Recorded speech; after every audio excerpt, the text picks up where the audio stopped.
What's up, guys? This is Pedro from My Stuttering Life, where you will hear the good, the bad, the very ugly. We're gonna laugh, we're gonna cry, but through it all, just know that you are not alone. So, let's get started. This is episode number 115, and my special guest is Ryan Cowley.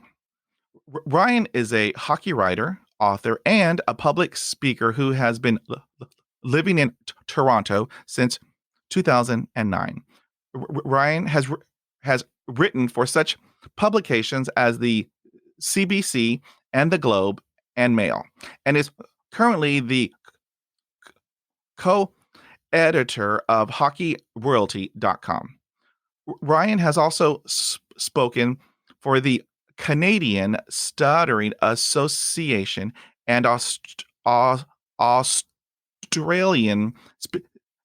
Speakeasy Association, and is in the process of writing his second book, a collection of his interviews from 2013 to 2017.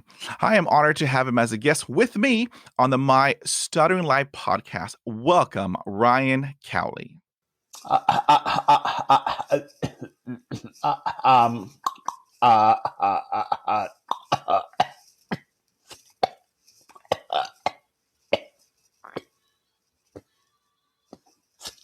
Thank you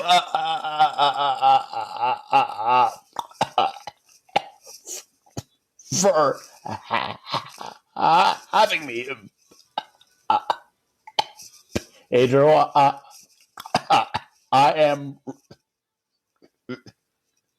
really thrilled to be here this morning. This is a huge honor, sir. We have a lot of topics to cover, and so I'll be taking some notes, because I know that you are going to be that you'll be dropping some golden nuggets. So I want to make sure I write them all down, because we're all here to learn. I mean, it is all good. It's all good. So sure, sounds great. Awesome.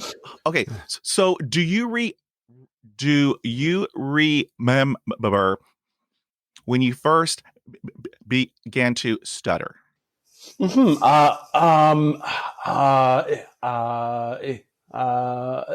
always a funny story because I don't quite remember exactly. I believe I was in kindergarten, so it was maybe 5 or 6.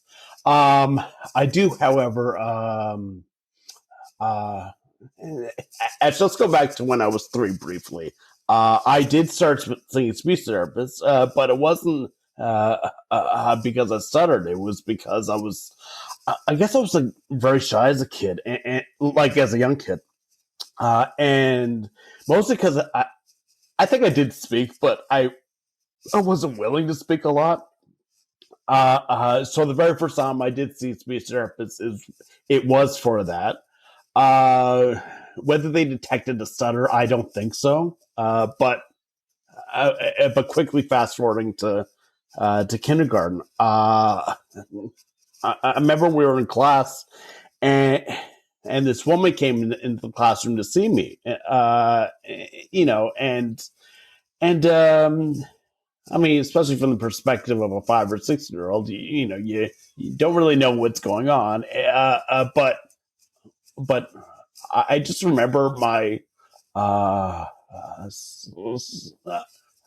teacher knowing about this and sending me off, like, and no questions asked. So I thought, well, okay, if the teacher's okay with this, then I'll go ahead and speak with this woman. So I think there was like an empty office across the hallway. So me and this woman went there and spoke for, I don't think it was that long, maybe 20 minutes. I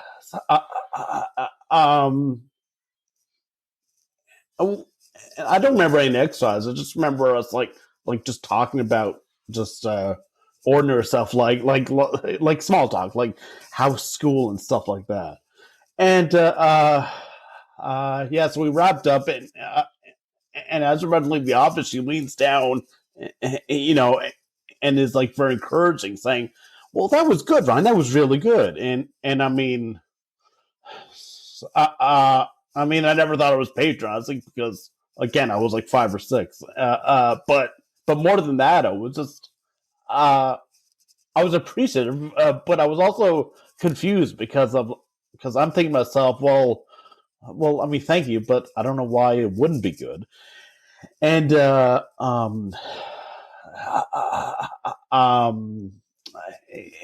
remember I started seeing this woman, speech therapist.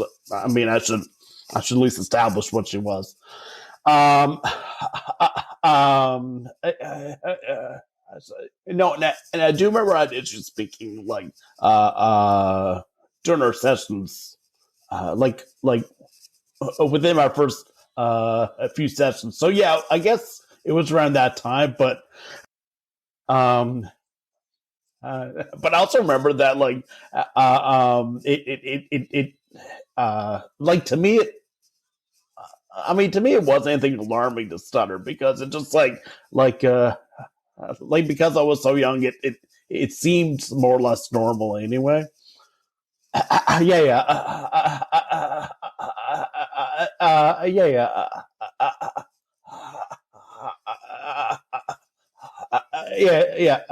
mean, I apologize. Like this is more of a long-winded response, but yeah.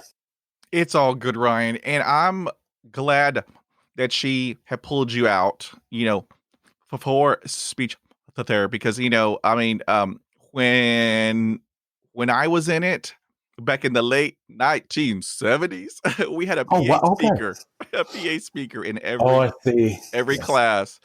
And they would announce Pedro Peña to speech therapy in the principal's office. And I was like, oh my gosh. Oh, geez, really? That happened, huh? So like the Okay. whole school. And it's like, okay, Geez. thank Oh, you. geez. Just add more pressure to my Yeah, that's school right. life. That's all. As a 5-year-old, thank you. Please, may I have some more. Yeah, that's right. No. Yeah, I'm surprised that they get more like specific with your actual sessions too. It's like, yes, Pedro, your speech therapist told me with confidence. You're having trouble with your M's, like well, no. But all joking aside, I'm actually glad you mentioned the time frame because when I started seeing the speech therapist, this was 1988. So I was about to say I feel kind of old. Not that you're old, Pedro. I'm just, I want to stop myself right now. It's all good, Ryan. It is all good. I'm 51. However, to me, age is only a number because I feel like I'm 12. Because I mean, it's all good. It's all good. Well, no, and I'm sorry, no, we're going off topic a bit. It's all good. Okay, but no, I remember even in my early to mid 20s, like when my birthday approached, my mom would always ask me what I want for my birthday, and I was always very lukewarm because at that time I felt like, oh my god, I'm old, and I'm turning like 40 this year, and honestly, I guess like for the most part, like in my 30s, like people talk about age this and age that, and it's like you just said, age is like just a number, and you're as old as you feel, and sometimes I feel like I'm 19, and no, and now with that said, my wife and I aren't going to go out to bars and get drunk or anything, but just I mean, you understand what I mean? Yeah. Exactly, right. Like I don't even have coffee right now. So, no. But long story short, it's like, you know what? You're as old as how you feel, right? Exactly, sir. So, are there any family members who also stutter in your? Yeah. I don't know about my like really distant family, but my immediate family or any of my parents' brothers, sisters, or offspring. Not that I know of. No. We were talking about your speech therapy journey, at an early age. How long did you have speech therapy, and do you feel like it was helpful? I had speech therapy. More or less from like when I was 5 until I was 18. But I do remember in grade uh, uh, um, um, yeah, I do remember grade like 4 or 5. There was like a big delay, only because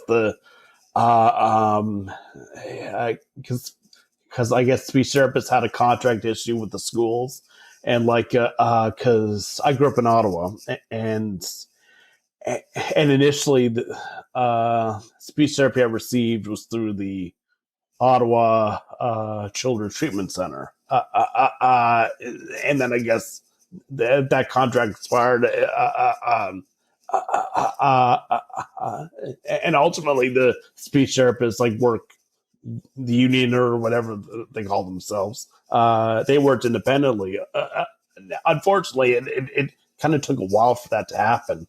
So, yeah, I remember around that time I went. It wasn't a year, but it was it was at least a few months. I went without speech therapy. Now, to answer your question, did speech therapy was it helpful? I think, yeah, for the most part, it was because, um, um, because um,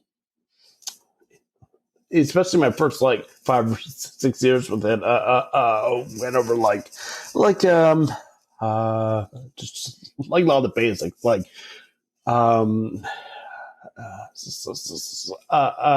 basically just making conscious efforts to breathe breathe from your diaphragm as opposed to your chest, which which I'll admit I still do have an issue with at times. Um,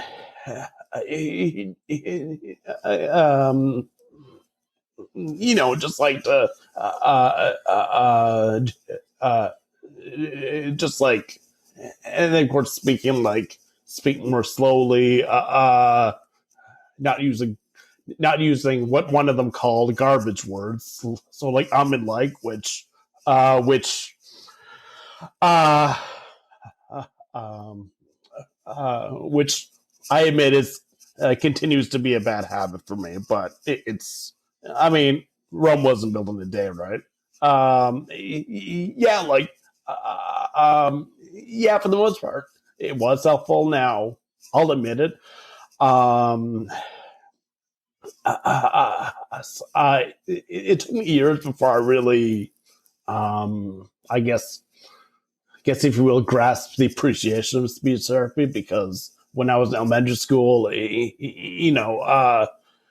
um, uh, to me, speech therapy was along the same lines as actually going to school. It's like you knew it was good for you, but at the same time, it was more like, oh, really? Do I have to do this? Yeah. No. And if you don't mind, I want to segue into something quick. I just want to say, like um no, to all the children and teens listening to this, I just want to emphasize, how important speech therapy is at any age, but especially as you're developing. No, and believe me, and I'm sure a lot of people who stutter can attest this. Like having speech therapy as a child is, it may feel like an obligation, but at the same time, just try your best not to take it for granted, because because it's like really important. And while and while I was able to get some service like as an adult, at the same time, not that I dwell on it, but I it is like speech therapy as a child is just one of those things that I like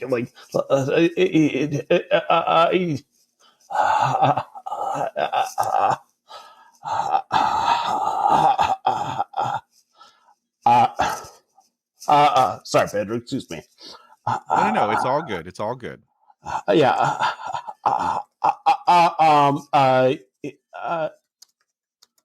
Yeah. I do wish that like that speech therapy I appreciate more, or even also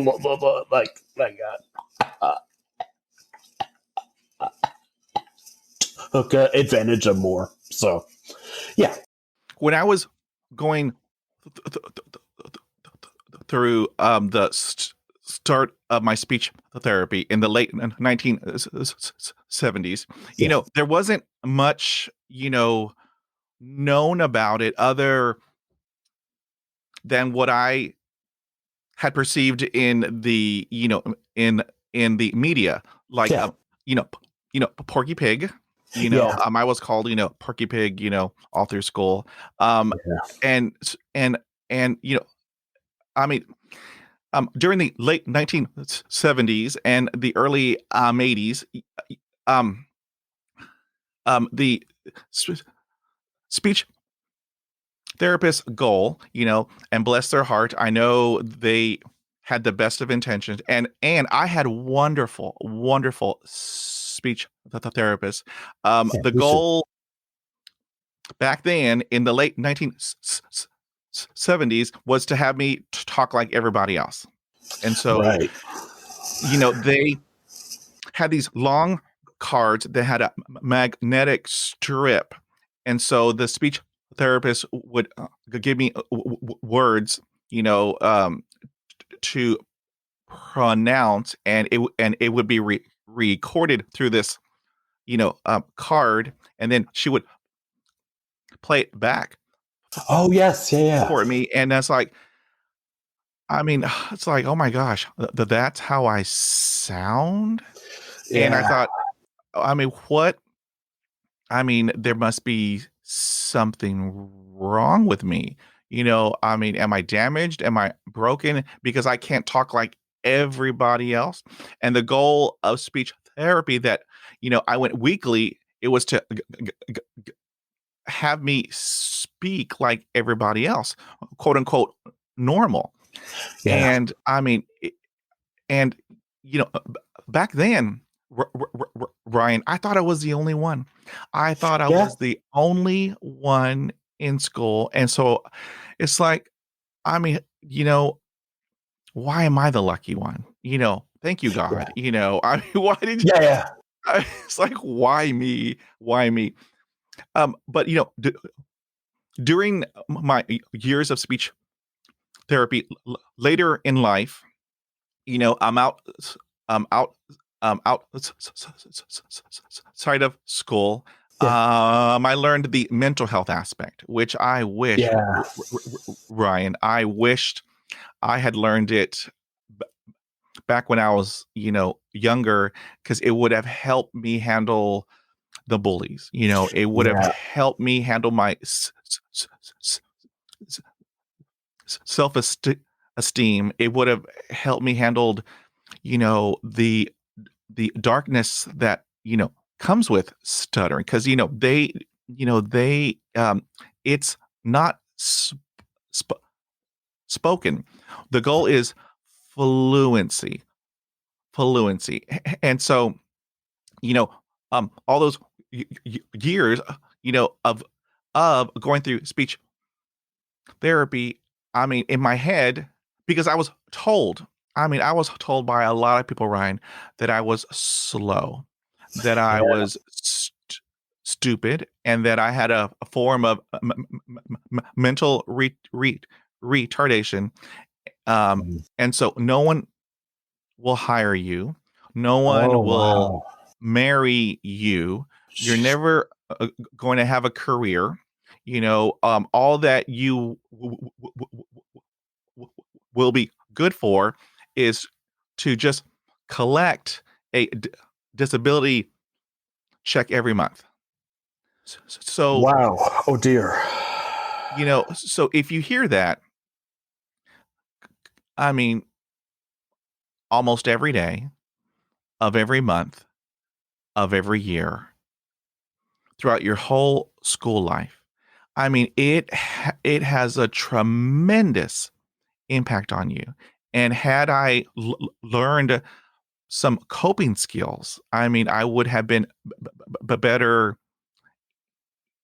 equipped to handle that other than in high school, y- telling myself, I'm done. And then, I grabbed my dad's gun, at midnight.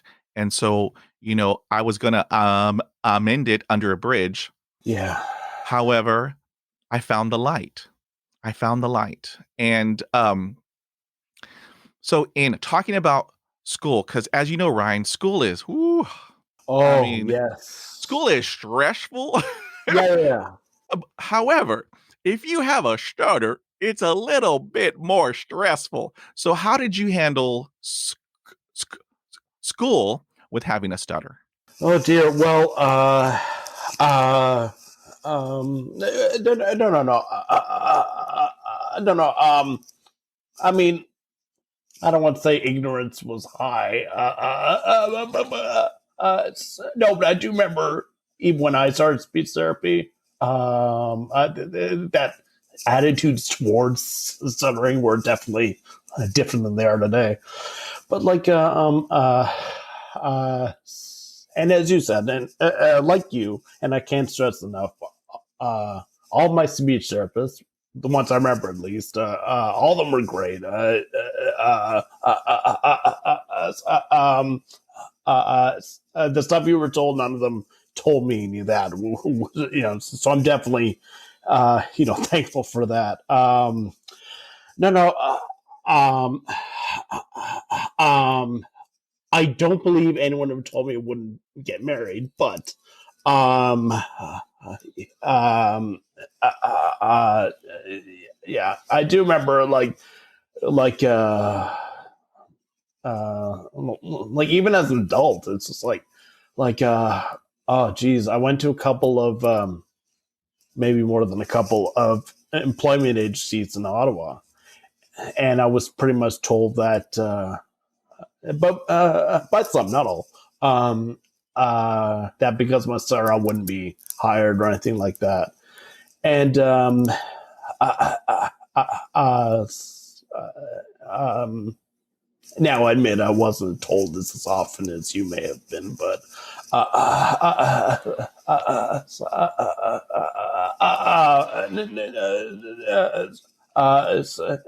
no, but either way, echoing like back in what you say, that does, as you can attest to, that has a tremendous like negative impact on you, on both you, and your self worth and and school, especially with other kids and adults who uh, adults who didn't know any better. Uh, like not necessarily in school, but during childhood.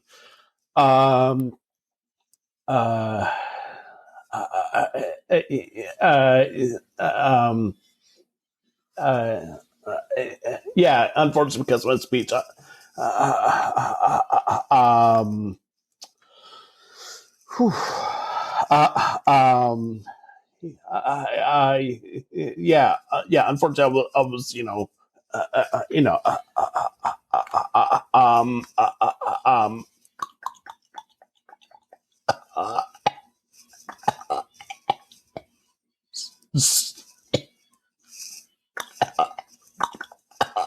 was slow. I was stupid. I don't know. People thought there was like something wrong with me neurologically.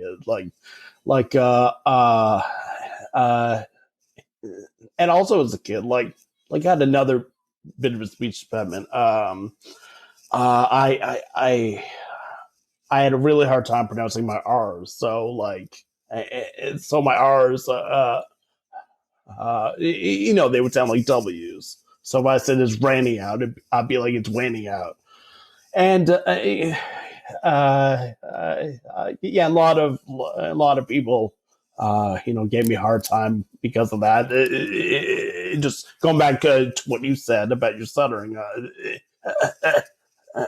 saying it was like quote unquote not normal, and no.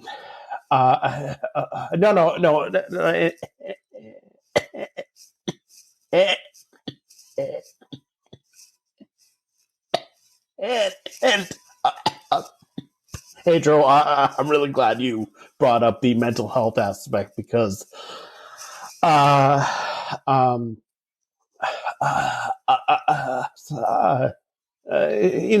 we've seen the last 10, 15 years,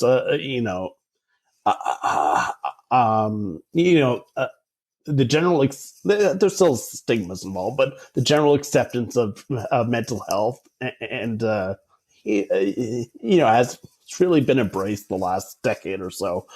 I mean, better late than never, yes, but at the same time, I do wish that the topic was as prevalent when I was a kid than it is today, because as you said, it's like. No.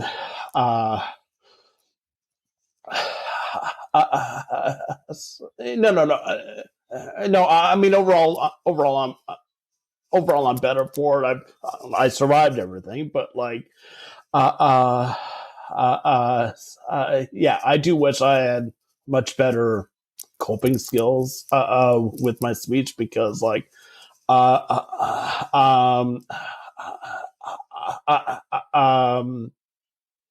mean, my brother Adam, who's probably the most level-headed person I know, always, even as a kid, he's only 3 years older than me, and he's always able to put good spin on things, give a good perspective, and being refreshing, and.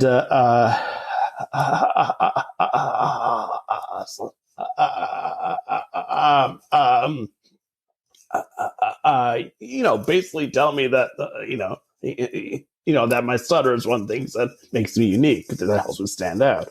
And now I know he's absolutely right. But at the time it was just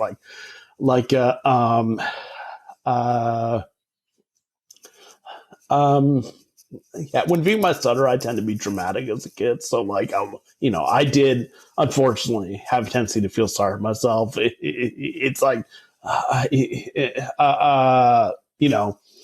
my stuttering was, for all intents and purposes, a curse.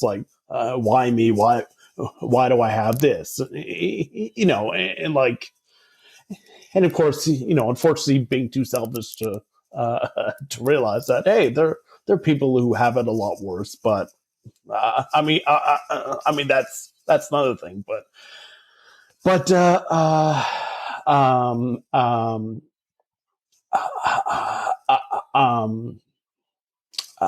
Yeah, my stuttering and my own belief of my stuttering, and my self-worth and all that.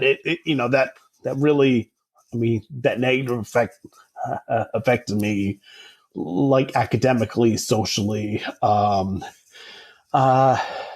it did have a number on me mentally. I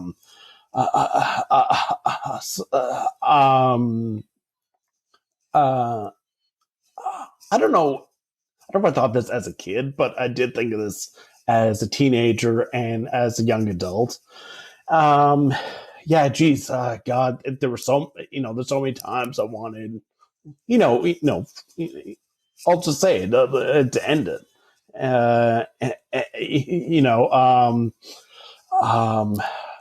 I had different ideas. I never went through with them because I honestly can't tell you why I didn't go through with them, but I didn't. And no, it was very difficult. I mean, I still go through like ignorance at times now, but like, but now with a better grasp of my mental health, it's. I mean, I handle it a lot better now, but unfortunately, it took me a very long time to, to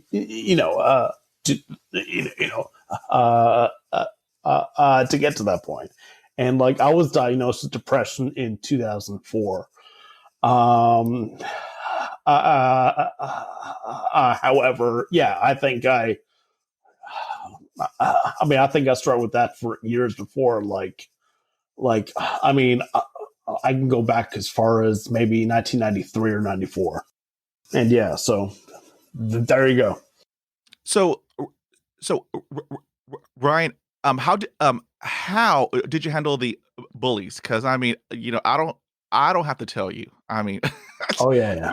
in school, kids are cruel. Yeah. Kids are cruel, and I mean, they will say anything, do anything. They're just horrible. Did you experience bullying in school? And if you had, how did you handle that? Oh yeah. I experienced my fair share of bullying.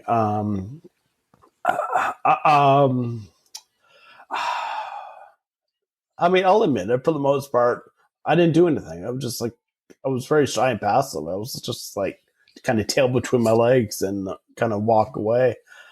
And like, I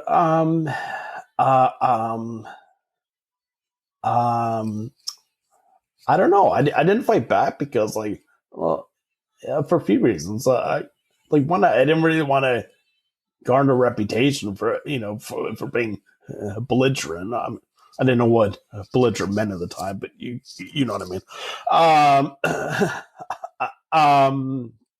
Or basically, it's like I mean, I mean, my brothers and I would like wrestle in the house, but it wasn't like MMA. It wasn't like wild or anything, but I mean, my fighting prowess. It's like when I made a fist, I always put my thumb inside my fist, which is how you break your hand. So, so that's how much of a fighter I was. Uh, no, and thankfully, thankfully, more often than not, I had friends who were understanding and who would kind of stand up for me, and that was great. But at the same time, it kind of led me down a fortunate path where it's like, even into my adult years, standing up for myself wasn't the easiest thing in the world to do. And I mean, I've gotten a lot better at that as I got older, but yeah, just one of those things where it's like going back to the mental health aspect. Had I maybe, had I known of or practiced any better coping mechanisms, I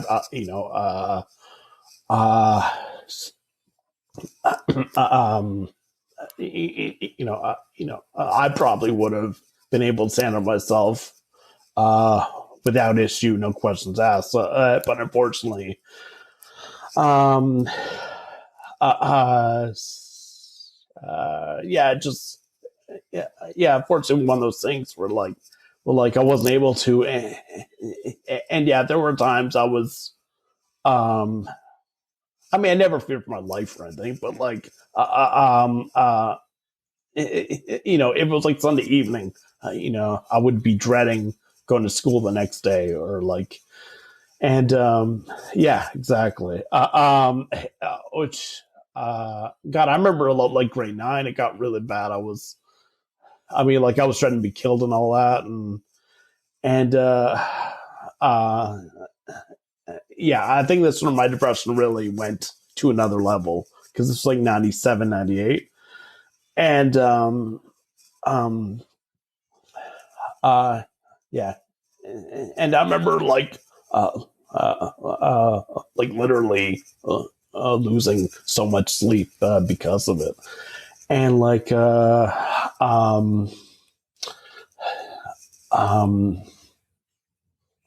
there are times I wanted to tell a teacher, but there was that voice inside my head saying like, oh, what are you telling the teacher for? You can't do it yourself, and I mean, after a while, I just kind of like swallowed my pride because it just wasn't worth it. So I told the teacher, and one thing led to another, and in the matter of a day, uh, um, uh, uh, uh, um, the kids who bully me got like severe warnings, and I mean, they even apologized to me, which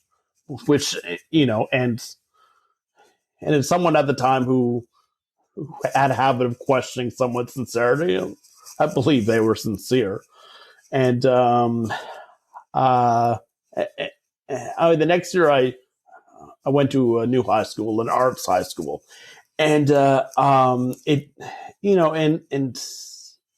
going to that school was a lot better because like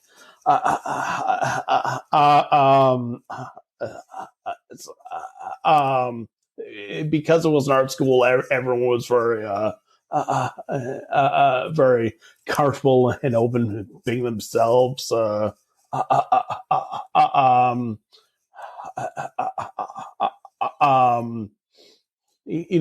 Whether uh, whether it's how they dressed, what color their hair was, all that. I mean, there's even one girl who walked by me on October 31st. I just thought it was a Halloween costume. She looked the exact same on November 3rd. It was like, yeah, it was just one of those schools, basically, where it's like, you weren't afraid to be yourself. And even when I stuttered, it's like, maybe one or two people kind of looked at me sideways, but yeah, for the most part, it's I think it was like the first time I ever felt I didn't feel self-conscious about stuttering, and at that juncture, I was I was either 16 or just about to turn 16. So I mean, that took a while to get through, but it was good. And go back on what you were saying, like I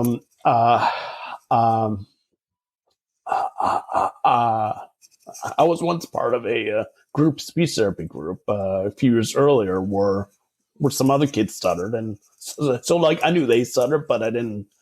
I mean, we didn't get to know each other really. So yeah,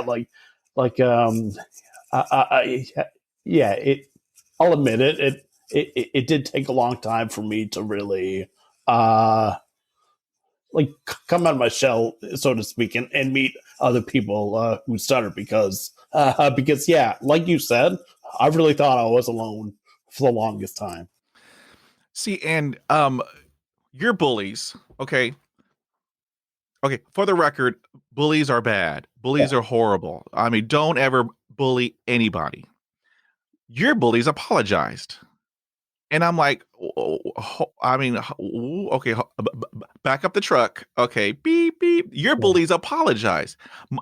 Mine, I ran, Ryan. I mean, because, nobody wanted to hang around the kid who couldn't speak. Right. Because when I spoke, I sputtered, I spit, I mean, it was horrible. So during lunch, I would either eat behind the school, all by myself, or I ate in the janitor's closet.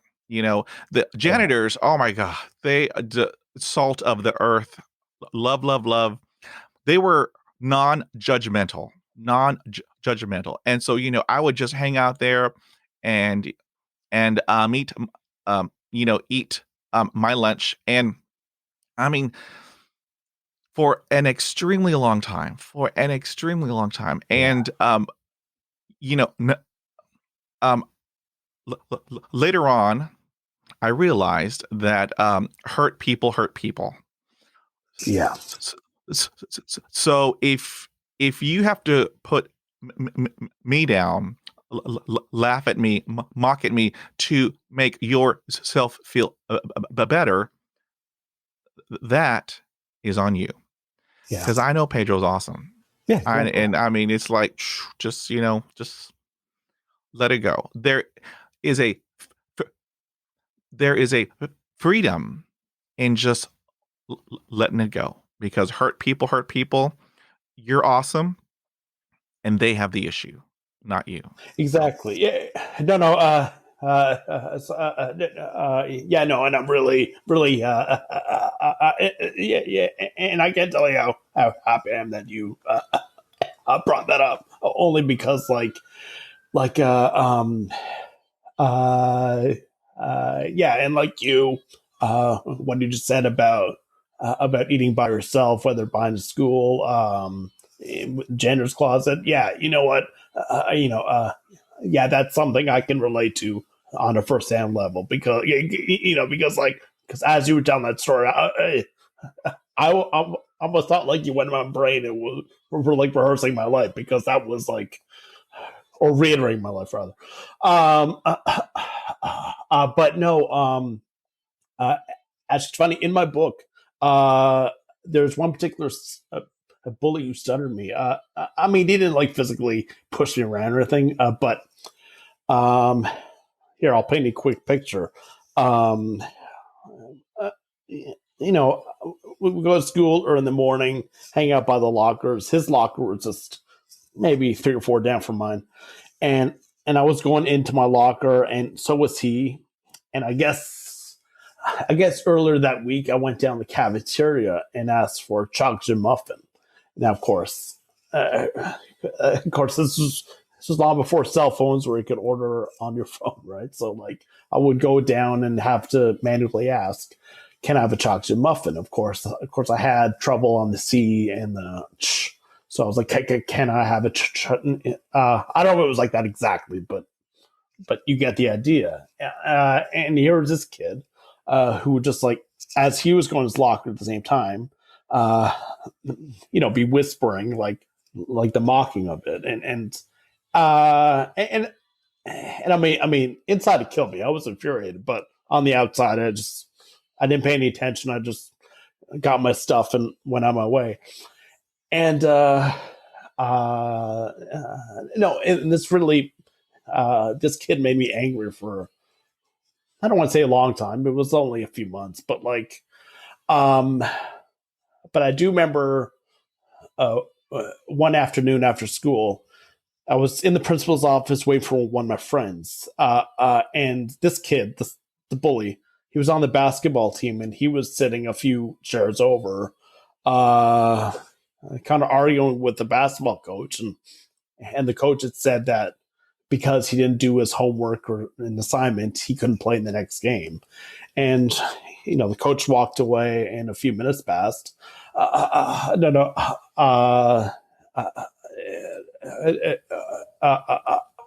no, no, no.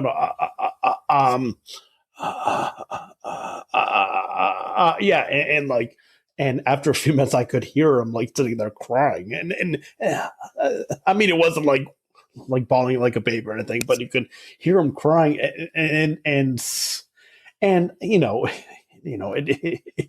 I made it's not right to think this, but at the time I was thinking to myself, man, I was like amused by it, thinking like, are you just crying because he can't play a basketball game?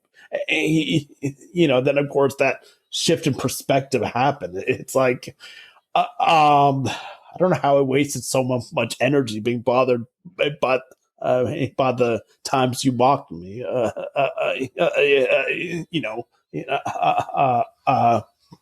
When you can't even handle these consequences like maturely. No. So that kind of changed that, and it's like, I mean, it wasn't an instance where it, like, magically changed my perspective permanently, but it was definitely a time that made me start to think that, like, you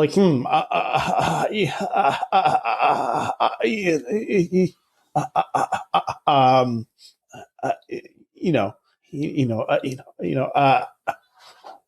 I think it'd be useful to have a good amount of empathy. Granted, I didn't have any empathy for him then, but like, um, no, I think it's important to be empathetic to those who have bullied me. I mean, in this guy's case, you know, something was taken from him that he didn't want to be taken. From other kids, my God,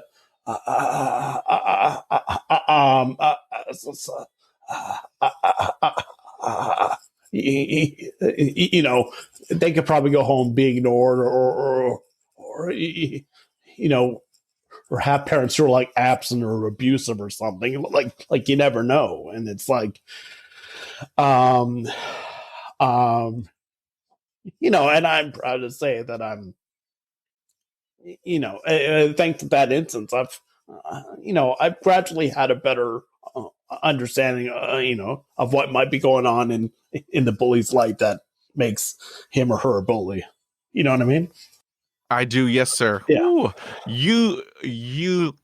no, I do, Ryan, because I am your twin, your younger twin.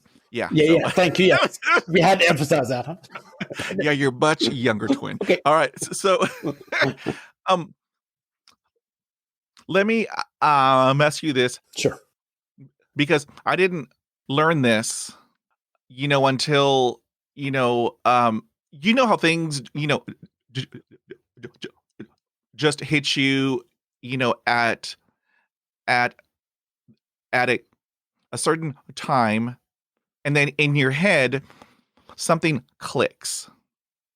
Okay, so let me ask you. So, was it difficult making friends in school? You know what?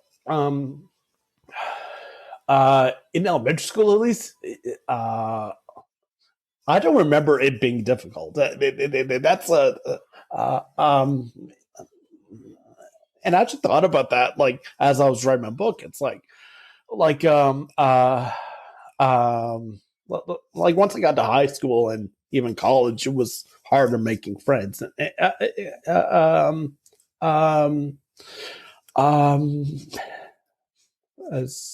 No, but in elementary school, I don't remember it being very difficult. I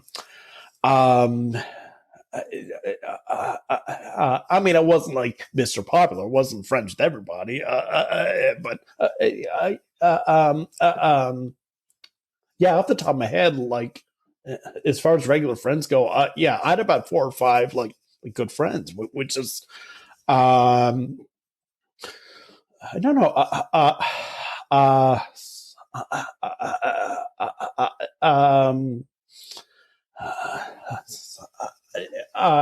and part of their attitude towards my stuttering, I think at first, they may not have known about it, but my memory serves me correctly. I may have like explained to them, and that was that, and that was the end of it. There was no ignorance. There was no questionable behavior from them because of it. And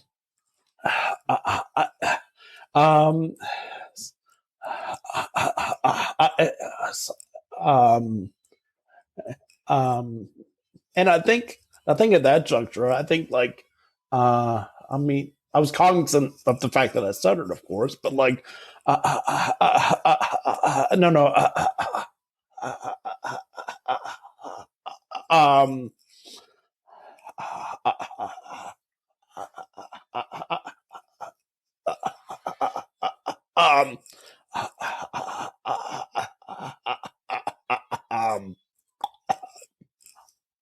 I think I was uh,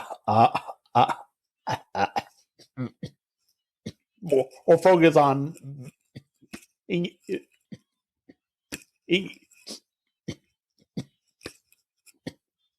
a kid, or um,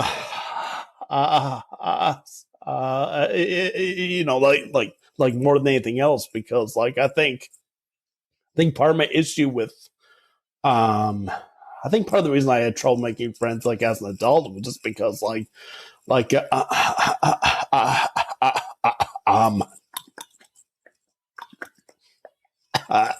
I had a tendency to take life to seriously sometimes. You know what I mean? Last year, Yeah. one of my guests, she was a speech language pathologist, and we were discussing the challenges of children who stutter in schools, grade school, da da da. Yeah. And she was telling me it's for children who stutter, we have a hard time making friends, creating those friendships.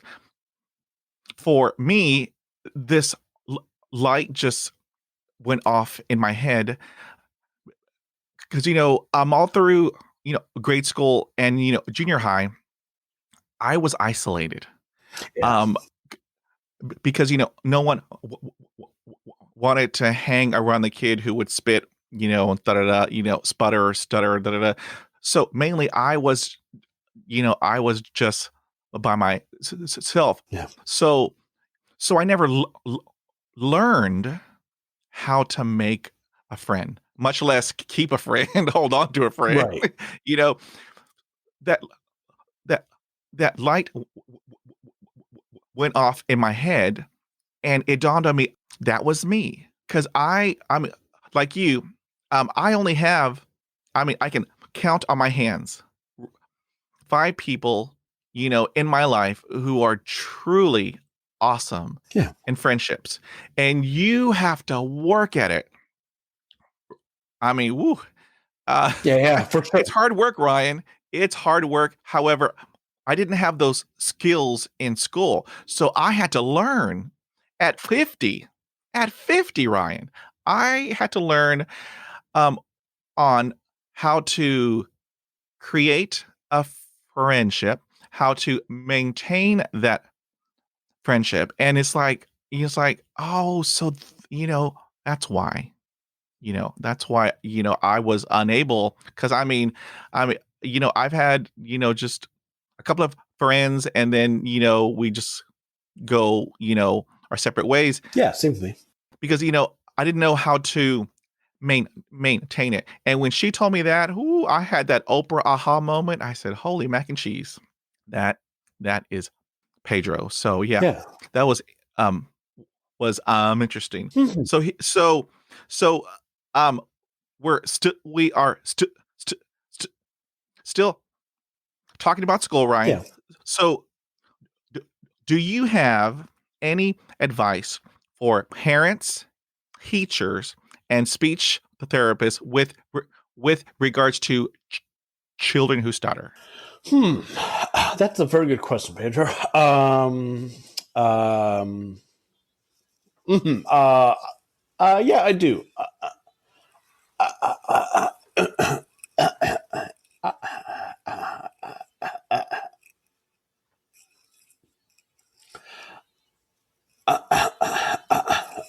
Um, uh, um, yes. Um,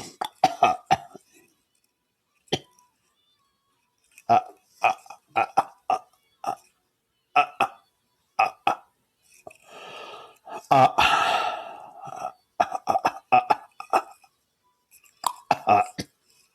if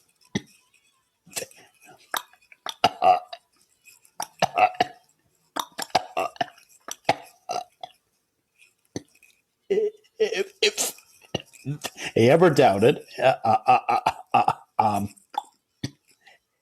and they may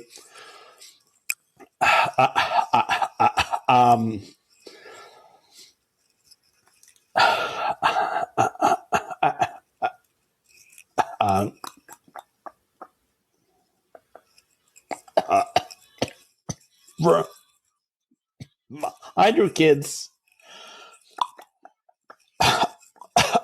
how normal they really are, because you know what, I mean, within the last 10, 20 years, like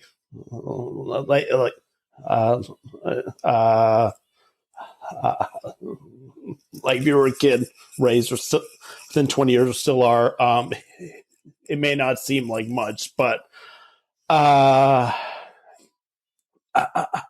but I can tell you, it is a big deal. It is something, especially from two gentlemen here who grew up in the 70s and 80s, respectively. Now,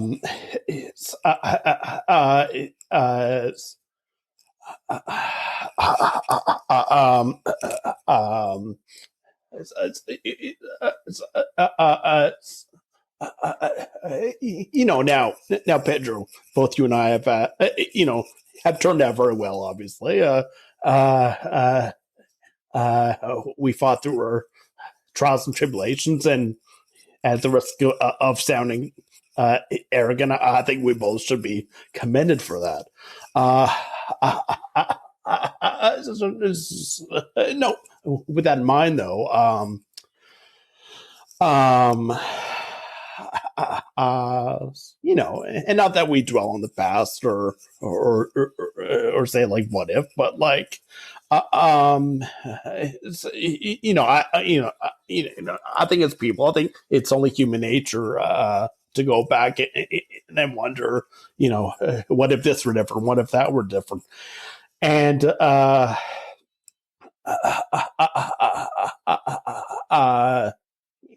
we both talked about the mental, emotional impacts that our childhoods, respective childhoods, have had. Basically, because we were told that we weren't normal because we stuttered, or like, I mean, we were told different things, but more or less the message was the same. Basically, you aren't like anyone else. I mean, saying you aren't like anyone else isn't a bad thing necessarily, but in this context, it was, basically told that because we weren't like him or her, we wouldn't be able to get a job or get married or do things that the vast majority of people more or less take for granted, and basically, and I mean, both of us have contemplated suicide. I mean, thankfully, both of us are still here, but nonetheless, yeah. So basically, my message is that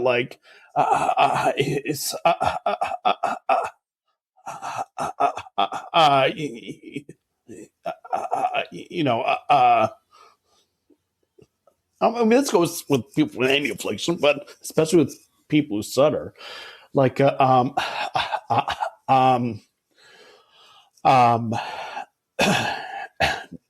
one should ever have to question their self-worth.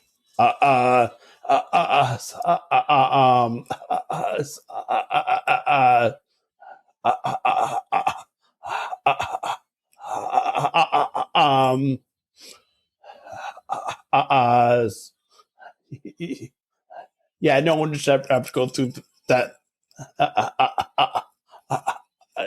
yeah, no one should ever have to go through that. So my message to the parents, teachers, and speech pathologists.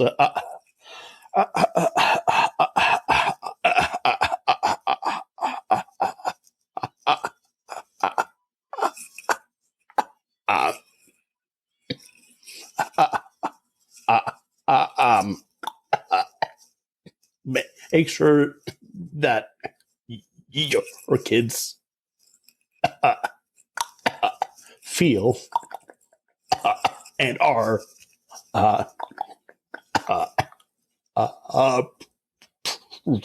appreciated. And that is awesome, awesome advice because, I mean, uh, growing up, and having a stutter, I mean, I can't, I mean, I'm sure, however, for all those listening, stutterers, non-stutterers, speech therapists and teachers and just everybody. No one knows what we go through on a daily basis, Exactly. an hourly basis, a minute by minute basis, a second by second basis.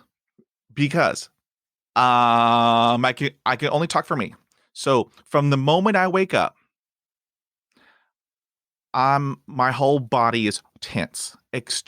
Every organ in my body is tense. And so, all day long, I'm blocking, I'm repeating, I'm trying to breathe, I'm trying to not hyperventilate, the whole day. And then at the end of the day, when I come home, I'm drained physically, mentally, everything. I have nothing for anyone because all day long, my body is, I mean, every single organ is tense. And what a lot of people, the public, don't understand is that we struggle and we suffer. So the goal, is we want to raise awareness and we want to educate, and that is why we are here. And so that way, because my motto is always, when you know better, you do better. Yes. And that was awesome advice for parents, teachers, and speech therapists. That is awesome. So thank you. We are going to switch gears a little bit job wise. Now, I know in a court of law, we can't prove this because it's very difficult, but we know, Ryan, we know. We are attuned to what's going on. So have you ever experienced job discrimination because of your stutter? That's a good question. I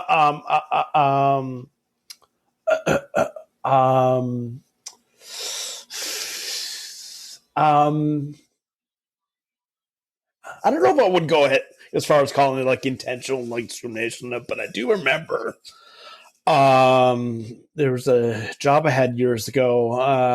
I'm not going to give the timeline or who it was because I don't want people going on LinkedIn and matching it up. Yeah, exactly. I don't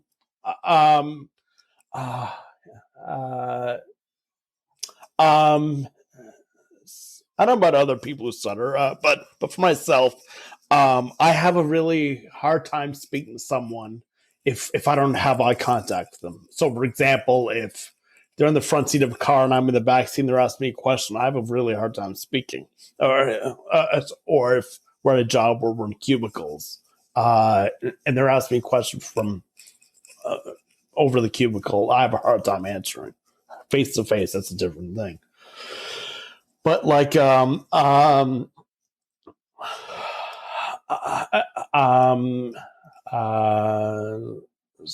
do remember my boss. This was like before a long weekend.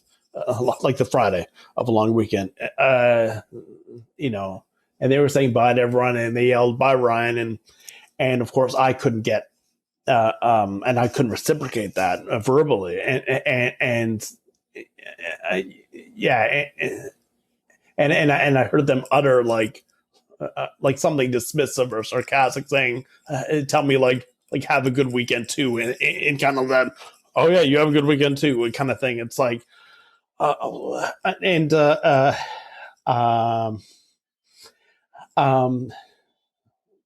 I mean, I didn't like lose sleep over it, but it bothered me.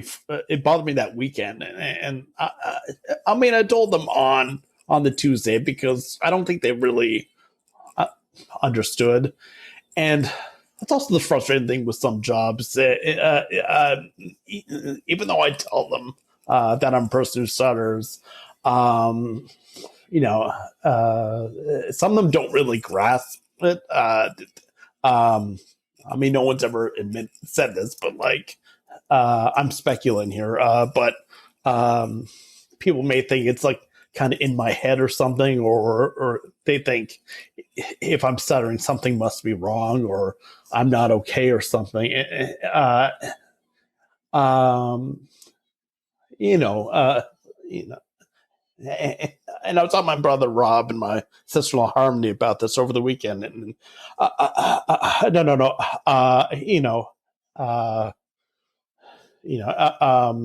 and like my brother Adam, Rob and Harm are two of the most level-headed people. Always been very understanding of my stutter, very patient and all that, and like. No, and they told me, well, among other things, they told me, well, if your boss has a problem with it, and she fires you for it, well, realize that she's not allowed to do that. So, so you're not in the wrong at all here. Like, and they just explain, well, then just when you go in on Tuesday, just explain it and do so professionally, which I did, and it got better after that. I wouldn't say there was much discrimination in a job outside of that. However, there was one time 5-6 years ago. I was between jobs, and I was at an employment agency. Specifically, this employment agency catered to people people with disabilities. Now, whether or not disability is the politically correct term, that's something. But I digress.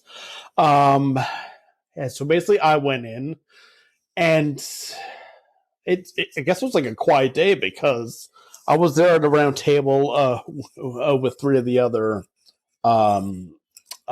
agents. And before we started, like I usually do, I just offered a quick forewarning saying, I have a speech impediment. I'm a person who stutters, so I may have difficulty saying certain things.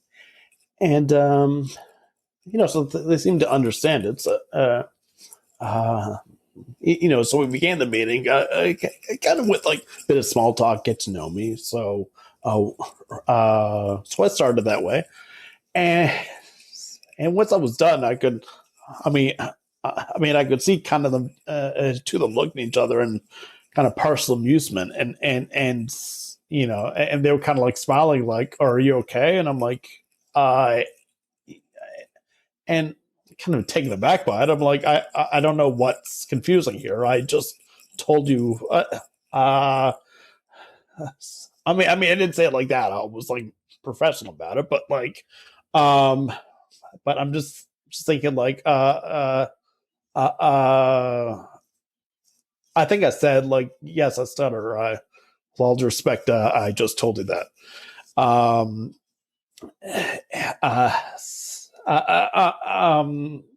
then they went ahead to ask me questions, and and one of the agents asked me one question, and as I was trying to answer this one question, she asked me another question, and uh, I mean, I didn't like walk out or anything. I finished up the meeting, but I remember uh, uh, remember leaving the office that day, like thinking, um, okay, okay, I don't know what happened, but good riddance to those people. Like it's like I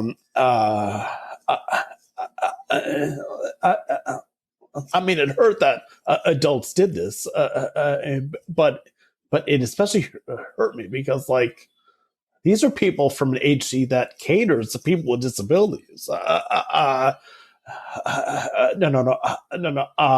You know, I mean, I shouldn't say guarantee. I wouldn't know, but like, I can safely bet that if someone with another physical or neurological disability came in, there'd be no amusement. No one would be laughing, asking if they were okay.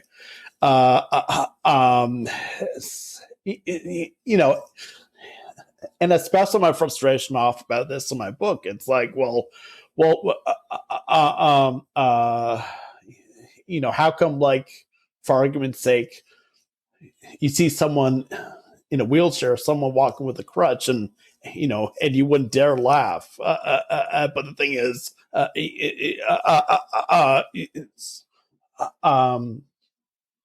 if you hear someone stuttering, for lack of a better term, all bets are off. You know what I mean?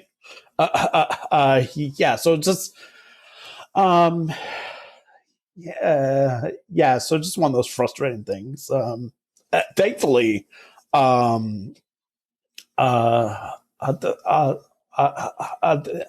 thankfully, like with employers and employees, like their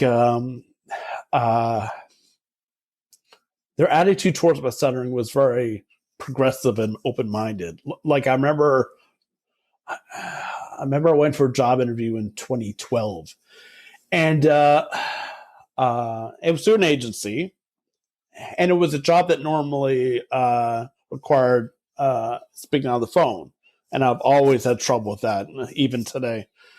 And and the gentleman, the manager, said, "Okay, well, normally this would be a job using the phone, but I was told that you stutter, so don't even worry about it. If you're the right candidate, we won't even have a phone at your desk." And I remember thinking to myself, "Oh my god, he could say whatever he wants. I'll take the job because at that juncture, yeah, exactly. No, because at that juncture, I never received that kind of accommodation before. You know,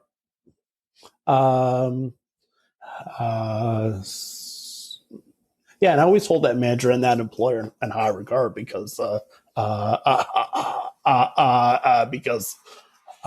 they were very understanding, that they were very like patient and open minded about it, and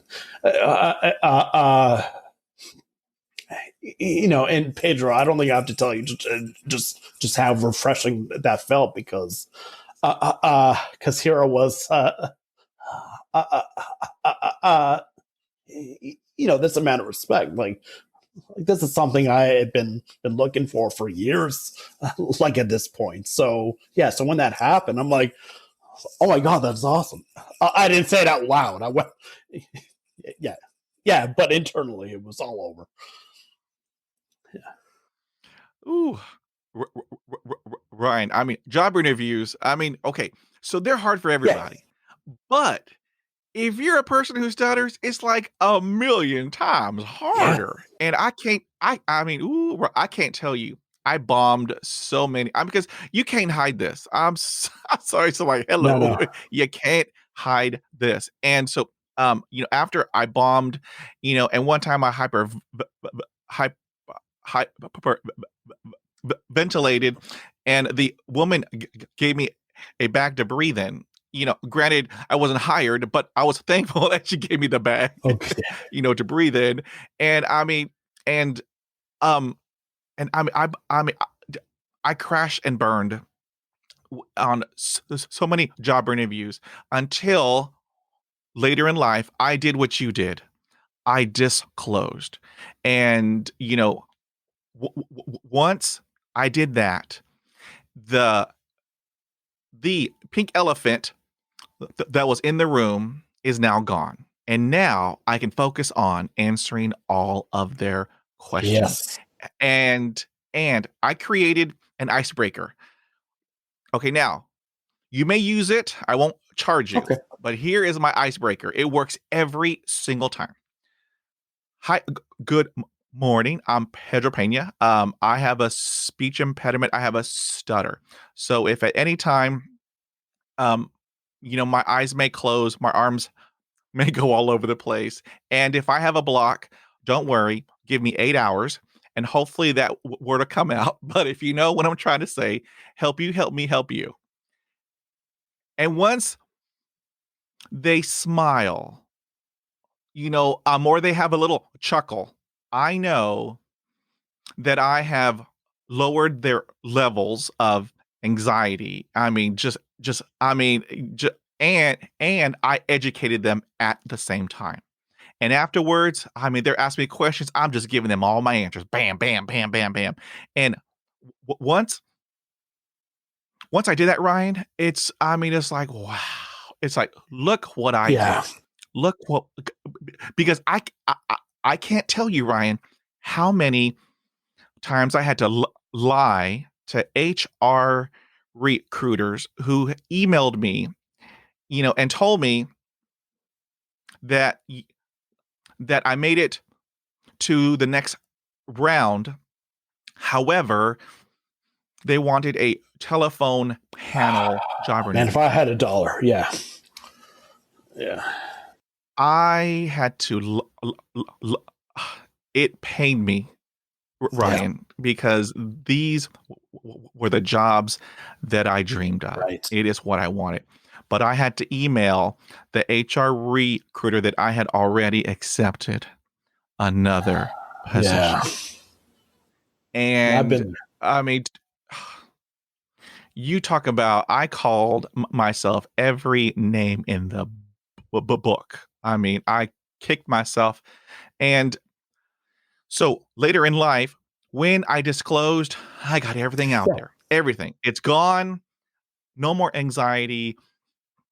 No more ignorance, because I educated them. I told them, here is what I have. This is what you're going to see. This is what you're going to hear. And now I'm ready to rock it out.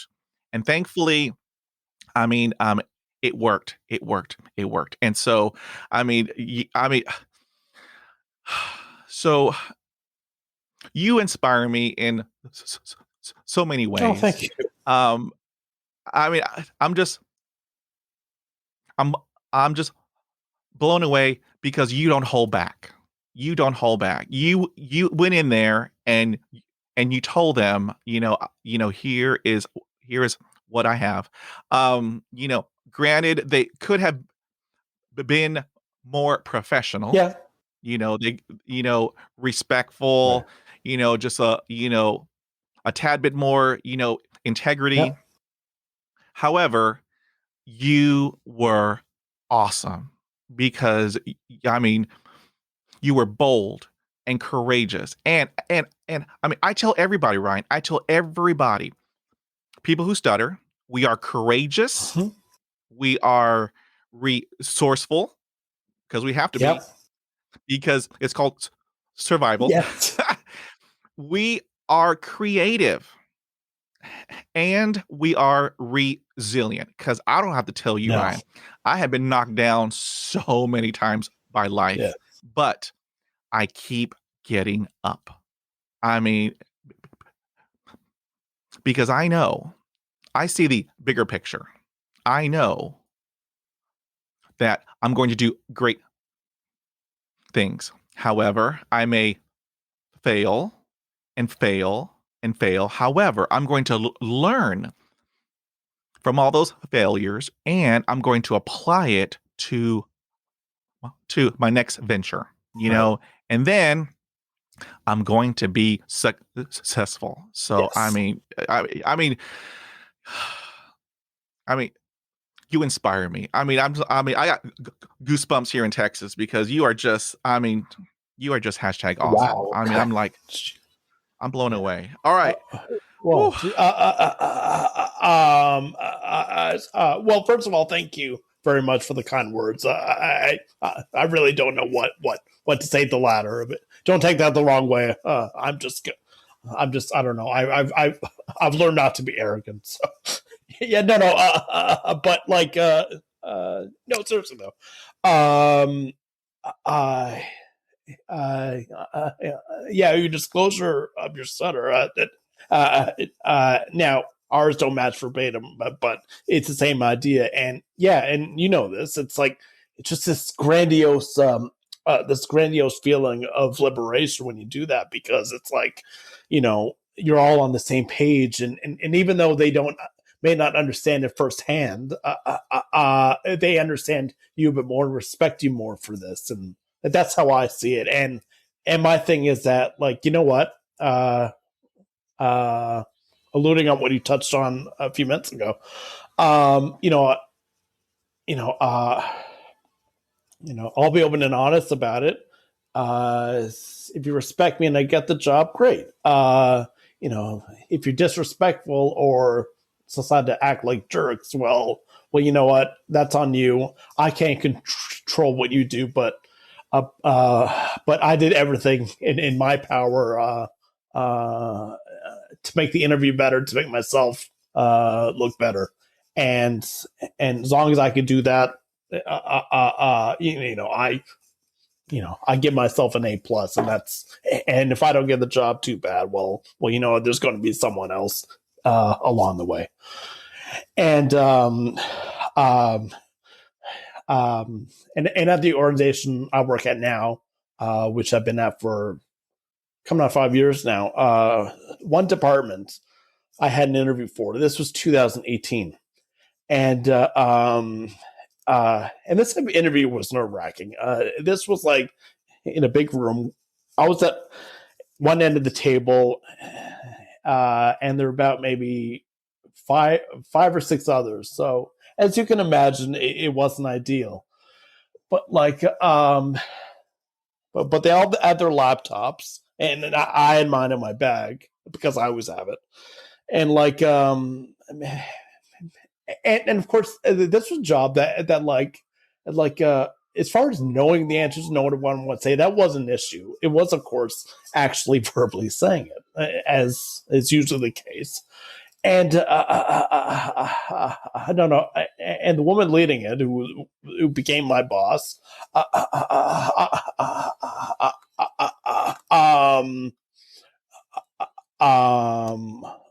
I don't know if she wants to be saying her name, but I will say it anyway.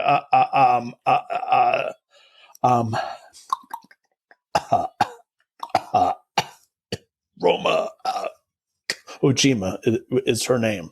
So yes. So if she wants to listen to this later, she can, and feel good. But no.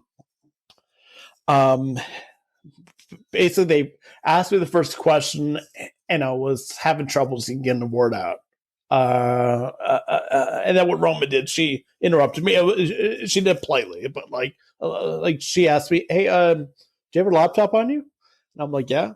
And I'm like, "Okay, if it's our laptops are projected on the screen right here, so how about we send you an invite? You get out your laptop, and if you want to, we ask you a question, and you just type out the answer, and it'll show up on the screen." And I'm like, and I'm thinking to myself, you've got to be kidding me. I was like, okay.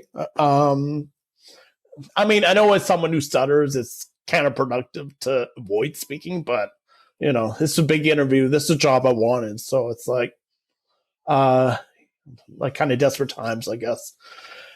And so that's what I did. It took me a couple minutes to. I mean, I have a Chromebook. It only takes like 2 seconds to load. So I did that. And yeah, the questions they asked me, I knew exactly what I wanted to say, because that's a big reason why I love writing so much, is because, like, when you hear me speak, those who are ignorant may think I'm slow or stupid, for lack of better terms. But for those who read me right, it's like, oh no, total opposite. You know, you see firsthand just how articulate and intelligent I really am. So and I use that to my full advantage here. Every question they asked me, I typed it out. Sometimes I tend to ramble on both verbally and written, and this was no exception. And I really like to think that they saw just how intelligent and passionate I was through my answers. And I honestly, I mentioned this in my book, but because I was talking to my girlfriend, who's my wife now, but like, just tell me to relax before the interview. And once the interview was done, I honestly didn't know if I had the job or not. But at that time, it was irrelevant. I'm just I texted Shannon and just told her what happened and how great it was for her to accommodate me like that, because she actually had somewhere else to be. She couldn't save the whole interview, Roma. So for her to do that and be pressed for time, I mean, that was especially grateful for that. And I got the job, and the corporation I'm at now for 5 years, I've never once had a problem as far as my speech goes. It's like, I mean, even if you know nothing about stuttering,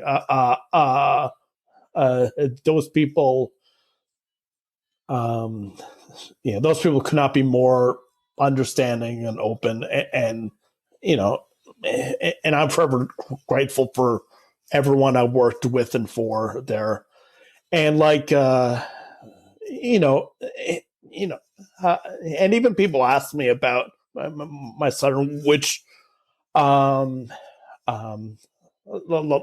work, I mean, and I'm always open to that. I always love that, and because they have a tendency to apologize. I said, "Oh no, please don't apologize." What irks me is when people make assumptions. But yeah, you were asking me, so that's different.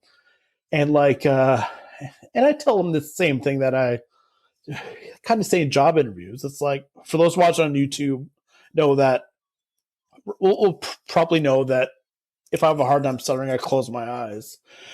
Or yeah, we do just said Pedro, and lack of eye contact is also an issue with me. And lack of eye contact is tough because a lot of the times people associate with that with someone being dishonest, which is not the case for me.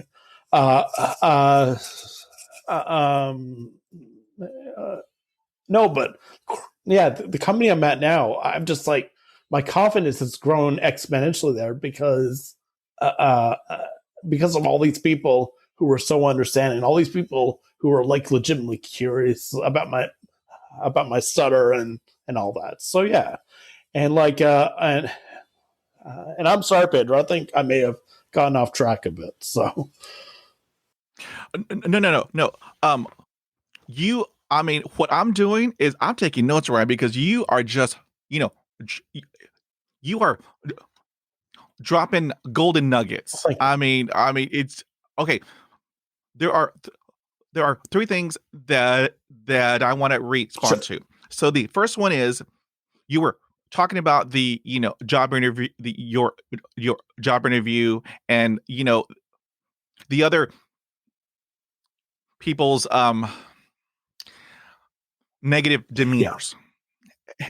And so what I had learned later in life is that I am not here to have you interview me. What I am doing in here is I am interviewing you because I want to work for an a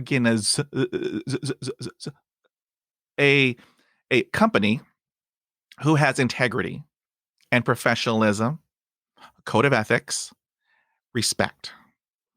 And so in job interviews, it's switched around. It's I am doing the I'm interviewing, because what I tell a lot of HR managers, HR directors, you want us on your team. You need us on Yeah. your team, because we work 100 times harder than everybody else, and Oh, yes. that is the truth. Pedro is speaking the truth. Yes. You want us on your team. So in job interviews, I am doing the I'm interviewing. So if I'm not feeling the respect, the integrity, the professionalism, no, y'all have a great day. Um, and then also on point number 2, way to go, Roma. Roma is my hero. I mean, to have her ask you to take out that laptop, and there's a term, reasonable accommodation. Okay. Many people, will think of the laptop, typing it out on the screen. Some may call it avoidance, Yeah. and some may call it a crutch, or da da da. But what I call it is survival. Right. You have the skills, and you are going to type out all of your answers, and you are going to rock it out. Because I did a deposition with an attorney, and so I told her that I have a stutter, and so then I'll be typing out all of my answers. Ooh, you should. She gave me a look, Ryan. She gave me a look. However, reasonable accommodations, because I am doing a deposition. It's being recorded, and so I am going to type out and I mean, I took my time, Yeah. Ryan. I took my time, because it's called a reasonable Yes. accommodation. And then the last thought that I wrote down, oh my gosh, we are twins, Ryan. You hit it right on the Yes. nose. People equate, not Yeah. all people, I'm not No. generalizing. However, there are some people who equate dishonesty and lying with Yeah. stuttering. Because I was pulled over one time in Houston, Texas. I have a hot foot. I will be honest with you, Okay. No. Ryan. That's. I like me some speed, and so I was I was pulled over. Because I was going a little bit higher than the speed limit, and the policeman was asking me a question, and it was horrible. I mean, nothing, just repeating and repeating, and he thought I was being dishonest Right. because of the stuttering. And I mean, it was a horrible experience. And so education, education, Yeah. education. The I believe it's the NSA, the National St- St- Stuttering Alliance, I believe. They have a card which states I have a stutter and da da da. So I keep it in my Yeah. vehicles, and so that way, if I'm ever pulled again, which I try not Yeah. to, Ryan, because I want to be a good Of driver, course. a safe Yes. driver. However, if there comes a time where I may go a little bit over, and then I get pulled over, I will hand that police person that card, and so that way, um, they know that I have a stutter. I'm not lying or being dishonest. I just have a stutter. So, I mean, you just bring up just some awesome points that I just had to respond to. Well, thank you, Pedro, and it's really funny you mention that card because I was just thinking about that, and I was going to say the national, yeah, from the National Stuttering Association, and see, like, see, I'm in Toronto, Canada, so and Shannon's from California originally, so like, so the first couple of years, we went long distance. I was usually flew out to see her there. She's just north of San Francisco, and um, um, yeah, I print out that card, and of course, when I'm flying in the U.S., yeah, you have to go through the border patrol to answer some questions. And I remember the first time I ever flew in the States by myself, I had such a hard time speaking, and of course, they let me through, but yeah, there was just that nagging feeling that maybe they think I'm being dishonest or something. So from then on, I just always had the card, and I would just took the liberty of writing down some of the answers, where I'm going, what I'm doing, how long I'll be there, and like uh, um, and for the vast majority, when I showed the card or when I tell one of them that my stutter, like these board agents are very like, are actually very patient and very like, oh, that's okay, just take your time, and like, um,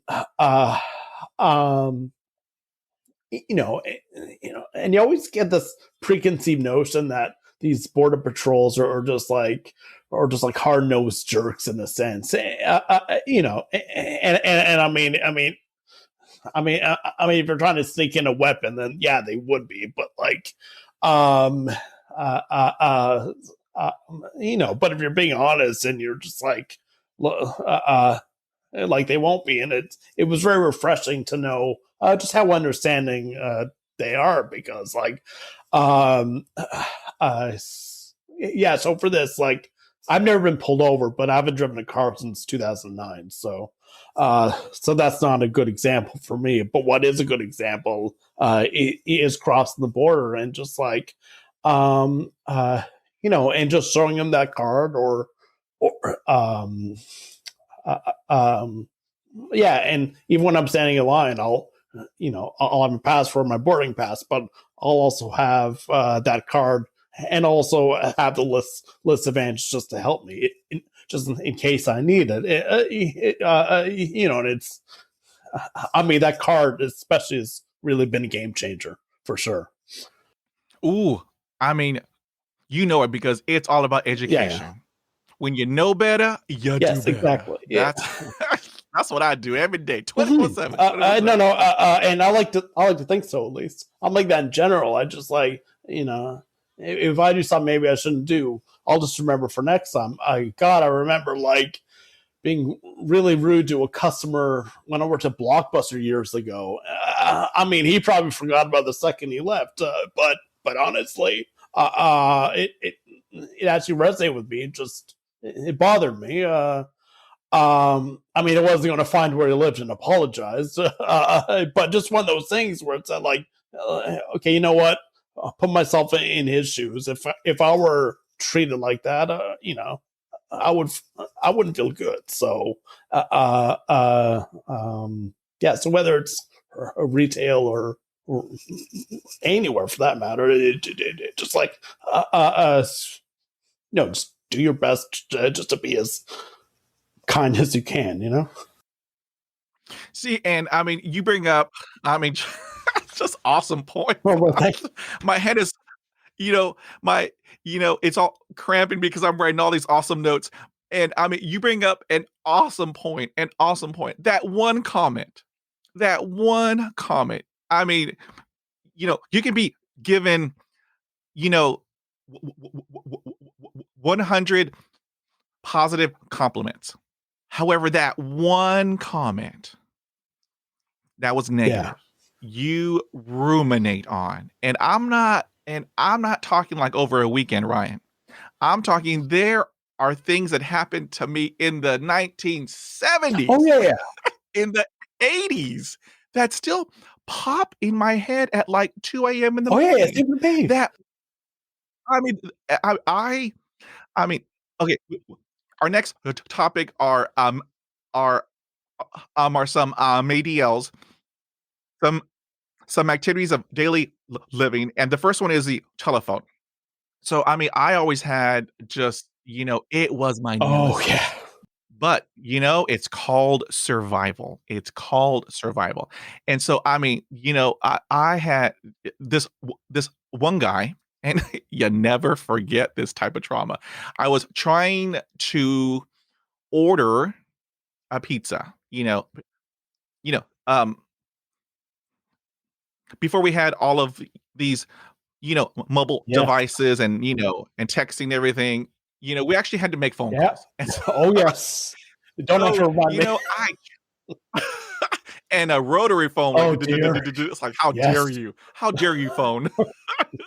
Make fun of I me." know. But You bastard. Yeah. it's crazy.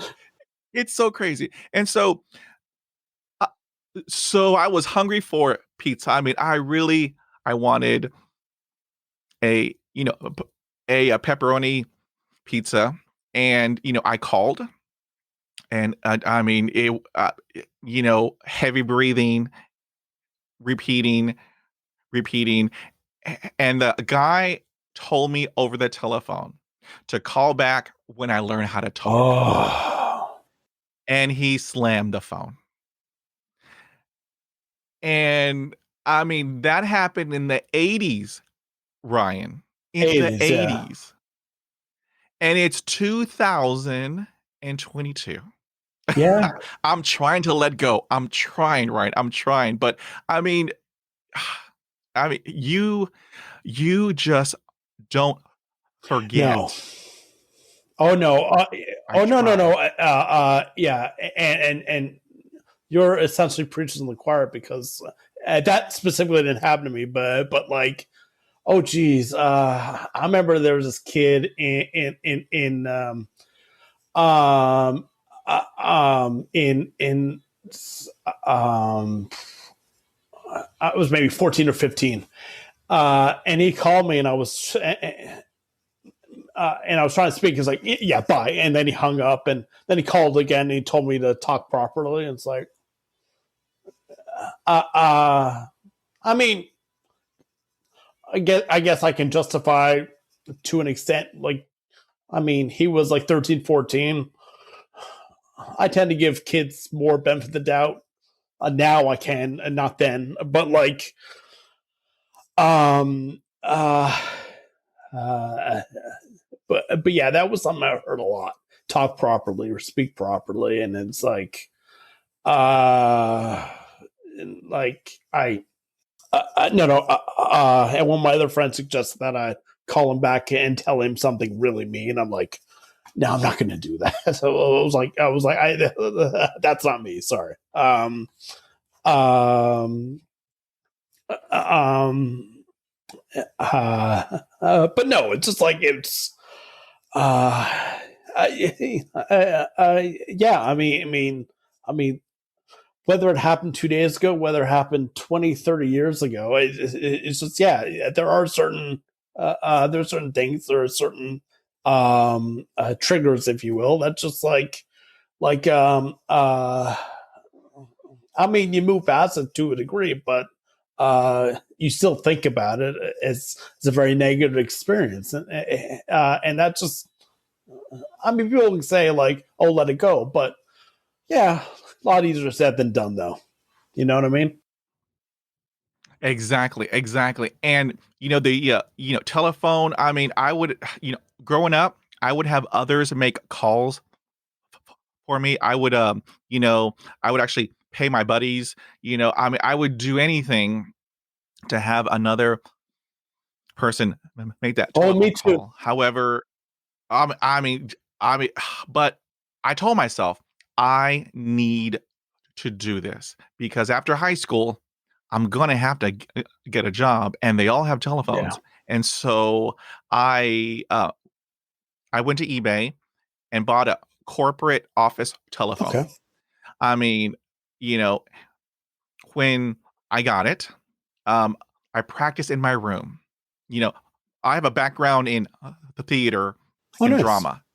And so I would pretend to have a conversation. I would practice making calls, and then I would practice receiving calls, like bring, hey, this is Pedro. Da, da, da, da. So I did that every day for 6 months. For 6 months. Every day, every single day. And here is what I found Okay. out. At the end of that half year, it became boring. Boring. No more anxiety, no more fear. It was boring. And then here's the cool part. When I had to apply it into the real world, the corporate world, when my office telephone would ring, hey, good morning, I'm Pedro. How may I help you? But I practiced for 6 months. And any coach will tell you, if you want to get better at anything, you need to practice. And what I believe is that, practice doesn't make perfect, because I don't believe in perfection. No. What I believe in is that practice makes permanent. Yeah, Permanent. that's a better way. Yes, because my name, two P's, Yes. no. When I made the sound, it was like a kiss, like Pedro, Peña. Okay. And so when I was in boot camp, U.S. Air Force. Check that out. Nice. I knew I liked you, Ryan. And so when the TI would, ask my name, it's like, Airman Pedro Peña.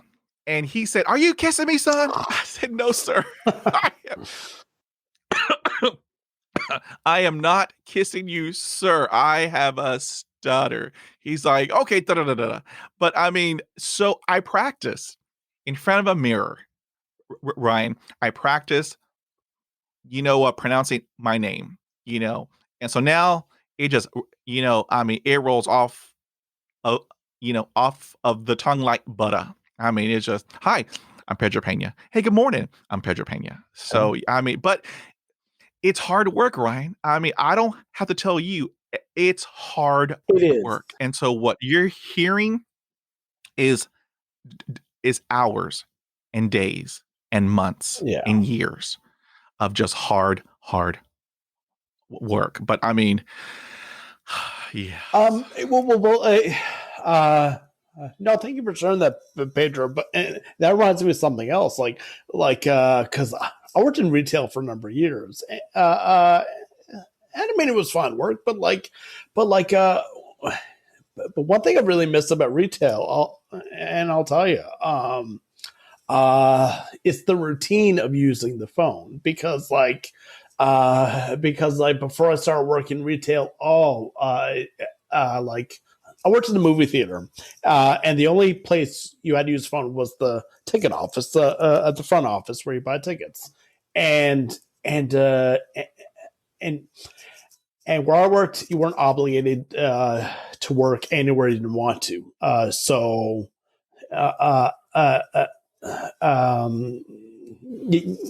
because I control, I just kept my distance from the box office, it was called. And that was that. And then a new Blockbuster store had opened. That's how long ago that was. And my brother, who was already manager at another Blockbuster, he was training me one night, and he was telling me, being a new store, there's going to be a lot of people who aren't coming in with the Blockbuster cards. And since they're from a different store, you have to call that store. And I asked, dreading the answer, how often does that happen? He says a lot.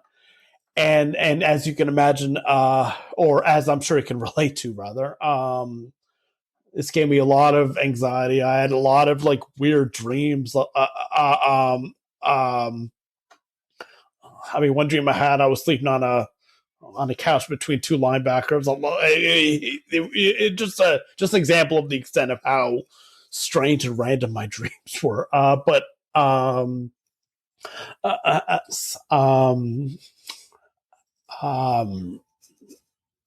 when I started Blockbuster, yeah, this was a major source of concern using the phone. And at first I would, because I usually work Friday and Saturday, so there were a lot of us. So it was easier to avoid the phone. But, unfortunately, I had to eventually, deal with it. And the first few times it was difficult, but it was just one of those things where, like as you say, Pedro, practice makes permanent. And I just kept using the phone, and it got to a point where like I volunteered to use the phone. It was a thing where like, oh, you want the new release was not here? You want me to call the other store? Fine, I'll do that. And I would just like jump in and do it. And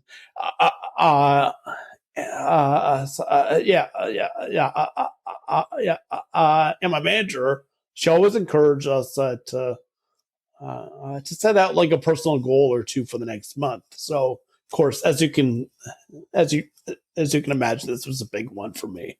And and it was just one of those things where like I saw the change and they saw it too, and it did not go unnoticed, and that made me feel even better. Like I really didn't care if it was something that most people take for granted. This was a big deal for me, and and even for on-call shifts, usually you had to call in to see. But they had it, so one of them just called me and say, "Hey, Ryan, you're working on it. Hey, Ryan, you're not working on it." And I mean, Blockbuster wasn't my favorite place to work, but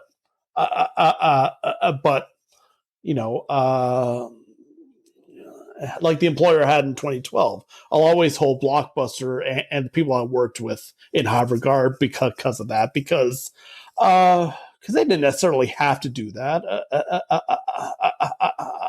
I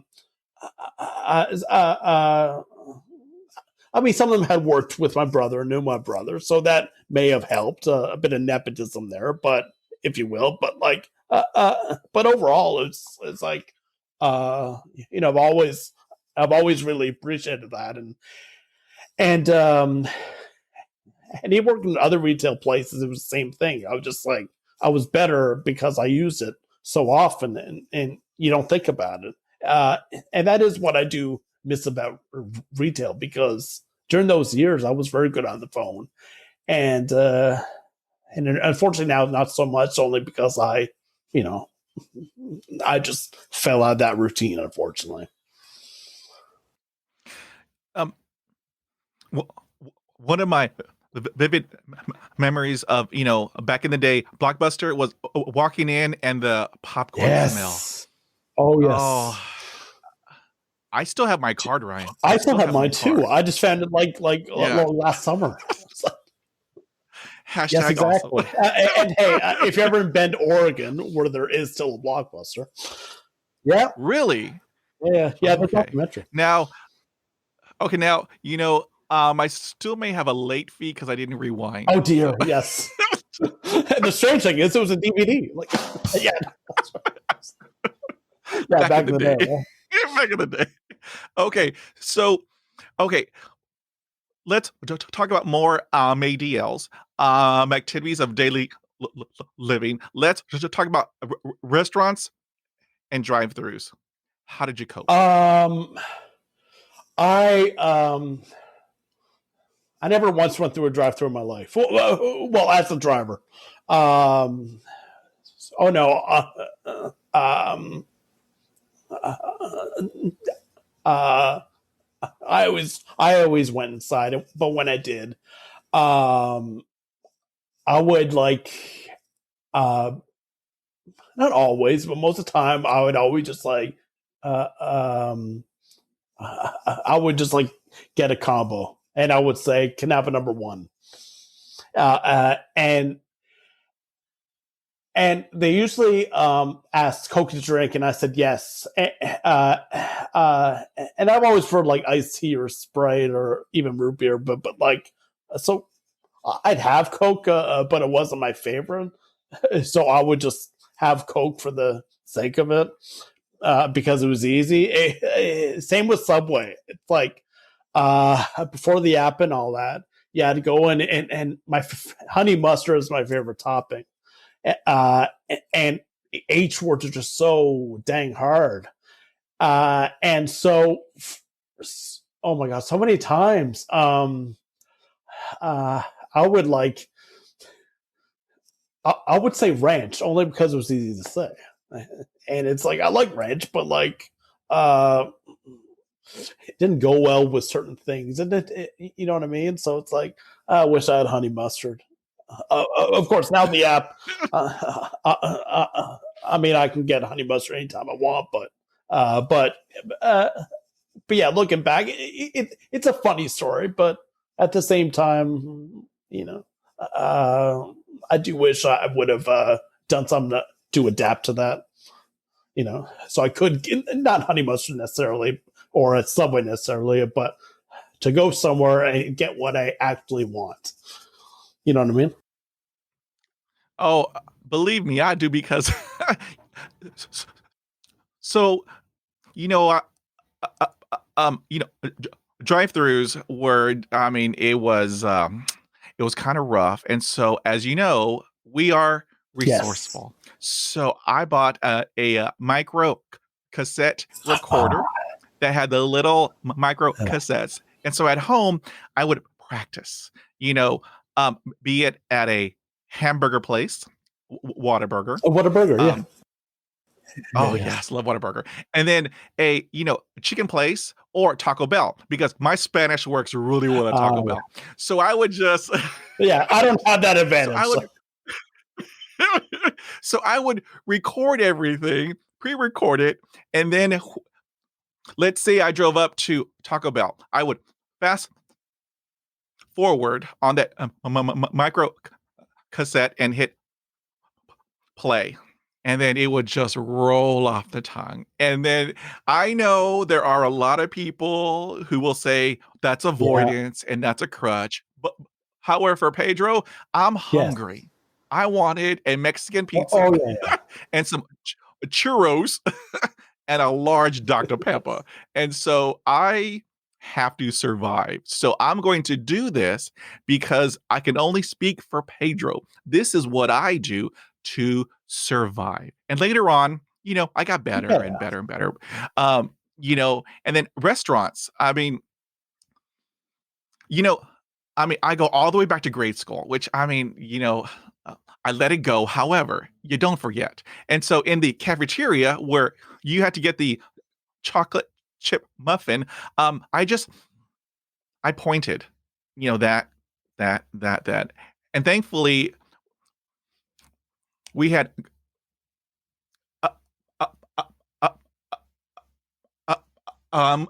compassionate lunch ladies. And they were extremely accommodating. I love me some lunch ladies and then also janitors. I mean, the most caring and compassionate. I mean, and that's, you know, how I got my food. And so fast forward to today, you know, menus, if they have pictures, God bless them. I'll just point. However, if there are no pictures, I talk to the waiter. Okay. And so I tell him, look, I have a stutter, so I'm going to need some more time. However, at the end, I'll give you a big tip. And so let me tell you, that waiter, he had the patience of Job. I mean, it took me the longest. However, he was just right there and patient and courteous and respectful. And so at the end of the meal, he got a big old tip and his eyes went big. And so, I mean, it's called survival. I can only speak for me, but that's how I handle those types of No, you know what? And I really commend you for that because of all my experiences, I never thought of that. I mean, I'm depending on depending on the situation, I'm a generous tipper. Yeah, but I never thought of doing it under those circumstances. So my hat's off to you for that, Pedro. Yeah. We are Yes. resourceful, Ryan. No. Resourceful. You know what? Resourceful is a good word, but I like the word resilient because, so much so that, because I have a lot of sports hats, like a lot of college hats. Now I'm partial to Air Force because my grandfather served in the U.S. Air Force 25 years, but and even more partial now that I know your background. Anyway, I digress. But I wanted a hat with the letter R on it. And I got a hat of the Houston-based Rice University. So, because that very nice calligraphy on the R. So anyway, let's, because the other option was a Washington Redskins hat, and well, being that the R stands for Redskin, I didn't want to go down that road. I digress. No, but I would sometimes look at that hat and see the R and it'd be like, that stands for Ryan, but no, that stands for something else. That's resilient. You know what I mean? Yeah. So yeah. Exactly, sir. Exactly. Okay, now, so here's a deep question. And so, okay, do you think it's important for people who stutter to have a thick skin? I think it's important, but I do want to emphasize that it's that it's not an overnight process to gain it. So don't put pressure on yourself that saying I have to have a thick skin by tomorrow, let's say. It comes with experience. I mean, I have a much thicker skin now, but I'm also 39, and this only happened, and this only really took off the last 5 or 6 years. The earlier you have a thicker skin, that's wonderful. But if you're in your early 20s and you still feel sensitive, more sensitive than maybe others think you should, don't worry about it. I've always been the sensitive type, and and a lot like my stuttering, I saw it early on as more of a curse. Curse is a bit harsh, but you know what I'm saying. No, but honestly, it's and also like my stutter, older I get, the more I see it's anything but that. Use it to your advantage, because especially with the presence of social media and all that, and just especially when it comes speaking about divisive topics like COVID or politics or whatever, and you see so many people just relentlessly attacking each other, with just that, with that conspicuous absence of sensitivity or empathy, and it's okay, you know what? It's not how I was raised. It's not how I am. And 20 years ago, I would have said that I don't like this, how I am, rather. But now I say I embrace who I am, and I'm actually very proud of who I am. So,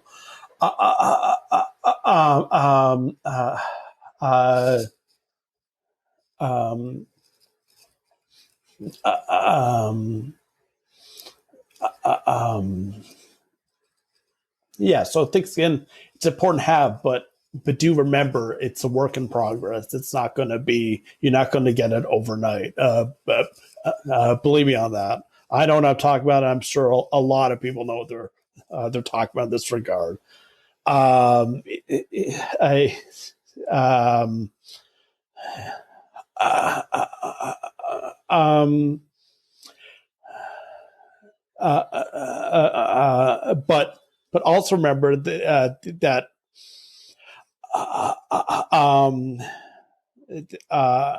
even if you don't react to something that a thick-skinned person generally would,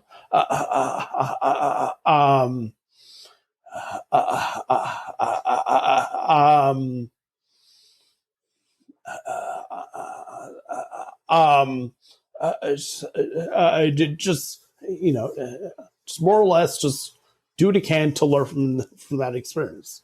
And I mean, you bring up a great point. It does not happen overnight. It took me, okay, Sure. Are you ready, Ryan? It took me 35 years. 35 years. When I turned 40, because as you know, I mean, I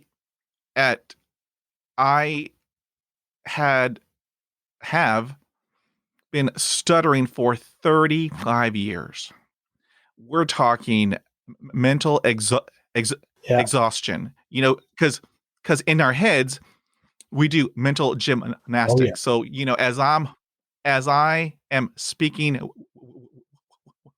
with you, I know all the words that are coming, and those that are hard, I switch as I'm still talking me too. to you. And so, doing that for 35 years and stress, anxiety, everything. I reached a point at 40 years old. I woke up, and I kid you not, Ryan, I woke up. I said, that's it. That's it. I'm done. Pedro is awesome. I have a stutter. It doesn't define who I am. It's just what I have. And if you make fun of me, that's on you. Hurt people hurt people. I know Pedro is awesome. I cried. I laughed. I grieved. And I kid you not, 35 years of guilt, shame, embarrassment, anguish, gone. Right. All gone. Oh, yeah. And it was a powerful moment. And on that day, I told myself, I am going to do what I want to. Because I had been told my entire life, I can't do this. I can't do that. I can't do that because of my stutter. So the day after, I did workshops and trainings I did personal development to learn all about me because I didn't know anything about Pedro. I had told myself that morning, I love you. I never uttered those words to myself. And once I did, hold on. And once I did that, a whole new world opened up, a whole new world. I dove into personal development for 2 years. I went to workshops on weekends to learn all about Pedro. And I found out I can do anything. I can do anything. And that's when that thick skin, it kicked in. You can tell me anything, laugh at me, mock me. That's on you because I know I'm awesome. And every single day, I would step out of my comfort zone just a tiny bit to just see if I could do it. And if I failed, it's okay. I learned and I applied it to the next time. So the next time when I stepped out of my comfort zone and had a win, I did my happy dance. And then I had another win. I was building momentum and building confidence. And that is when in my head, I can do anything. I can do anything. And so when you are talking about, thick skins, it doesn't happen overnight. You are speaking the truth because it took me 35 years. Yeah. But it happened. I'm happy. Life is fantastic. And I mean, life is good. Uh, uh, yeah, I love that, Pedro, and thank you so much for sharing that because, because in a lot of ways that sounds like me. It's like I've been stuttering close. We're close to 35 years. But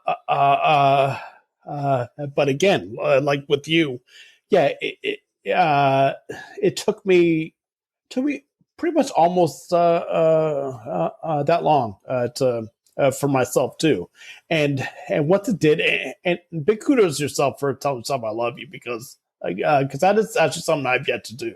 So yeah, I truly commend you for that. So thank you, Pedro. No, but you know what, and um um and I told you I'm married, Shannon. I've known Shannon for 5 years now, and of course, it was around the same time I started working at the corporation I'm at now, and where I work at now is a big reason for it. Shannon's another big reason for it as well. He was like whenever we go out to a restaurant or something, um, uh, with a lot of people, especially those in the service industry, Shannon's very gregarious, very affable. Like, I mean, she'll strike up conversation, which is not usually something I do. I mean, whenever we take walks and we see dogs, she'll out loud say, "Oh my God, look at the puppy!" And then I'm kind of like I love dogs too, but I'm not that that upfront. But no, but I digress. But Shannon's been a huge help with my confidence. It's like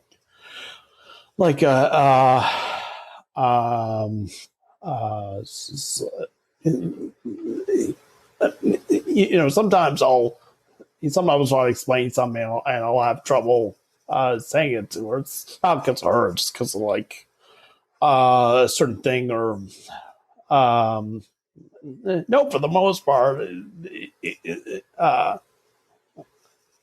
my stuttering's not necessarily better, but my overall like outlook is a lot better, and and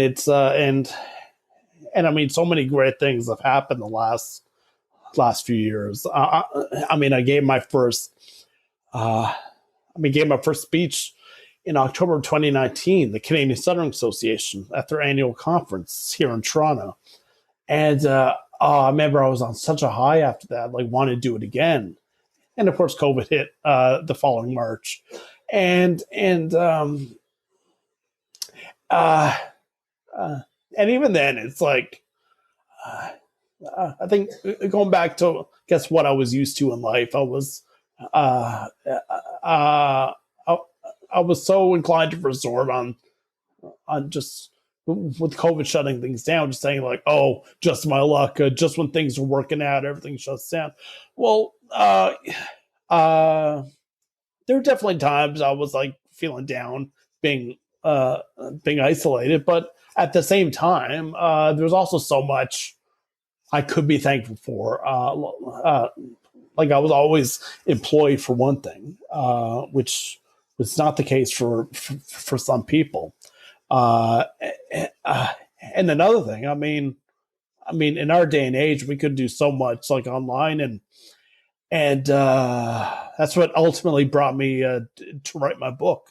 I mean, I love writing, but like, because my brother Adam had always encouraged me to write a book, and um, and, and and I mean, being a sports writer, he may have been referring to a collection of my articles, but and I will do that. But at first, I wanted to just tell my story because I figured, well, like I had my job, so that kept me busy, and Shannon too. But there's also something fun I wanted to do, and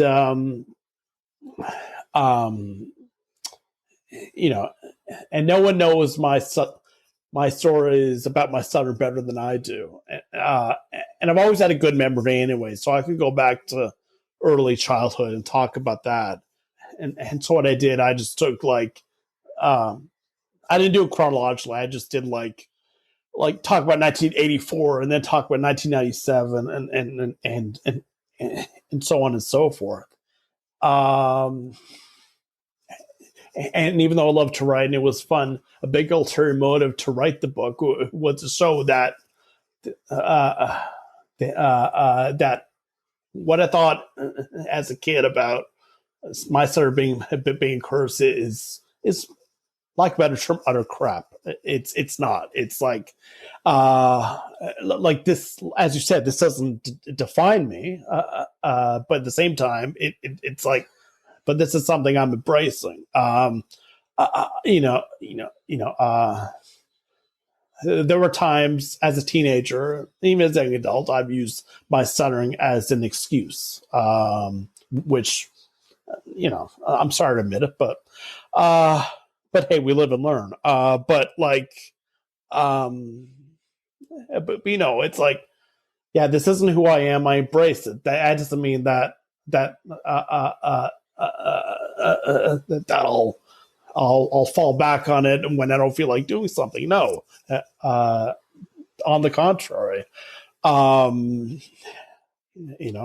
think every person who stutters, well, every person who stutters has a different journey. It's very unique, and it's like you and I, Pedro. Yeah, we have lots in common because we are both people who stutter, but but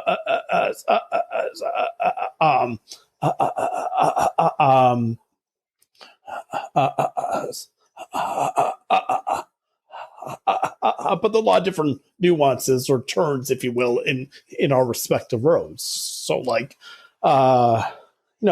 it's all different. And I think, being a sports writer, for someone who forced himself to adapt to phone interviews by pre-recording questions and all that, much like how you did in the drive-thru with your tape recorder, at the risk of sounding arrogant, I think that's a good story to tell. I think that's a unique story to tell. And I've especially been more comfortable the last few years actually reaching out and getting to know the stuttering community, because I met people from so many different ages, so many different walks of life, from so many different parts of the world, in Canada and the United States. But God, I met people from South America, Australia, Africa, India, and it's really wonderful because as you said on the top of the show, it's like for a long time you felt like you were the only one, and so did I. And knowing that I'm not alone in the stuttering community, combined with my confidence in my work, plus with Shannon's support, it's like,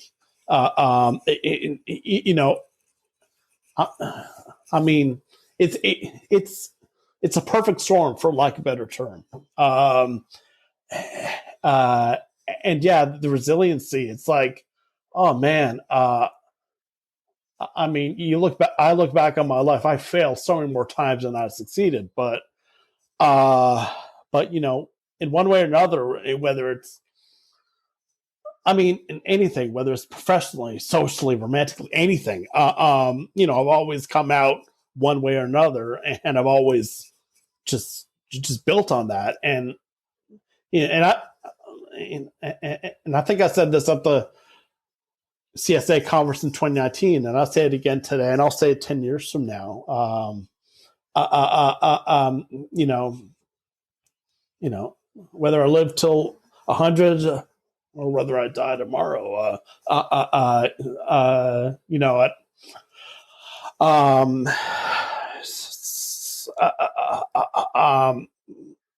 I want to leave this world knowing that that I didn't leave anything on the table.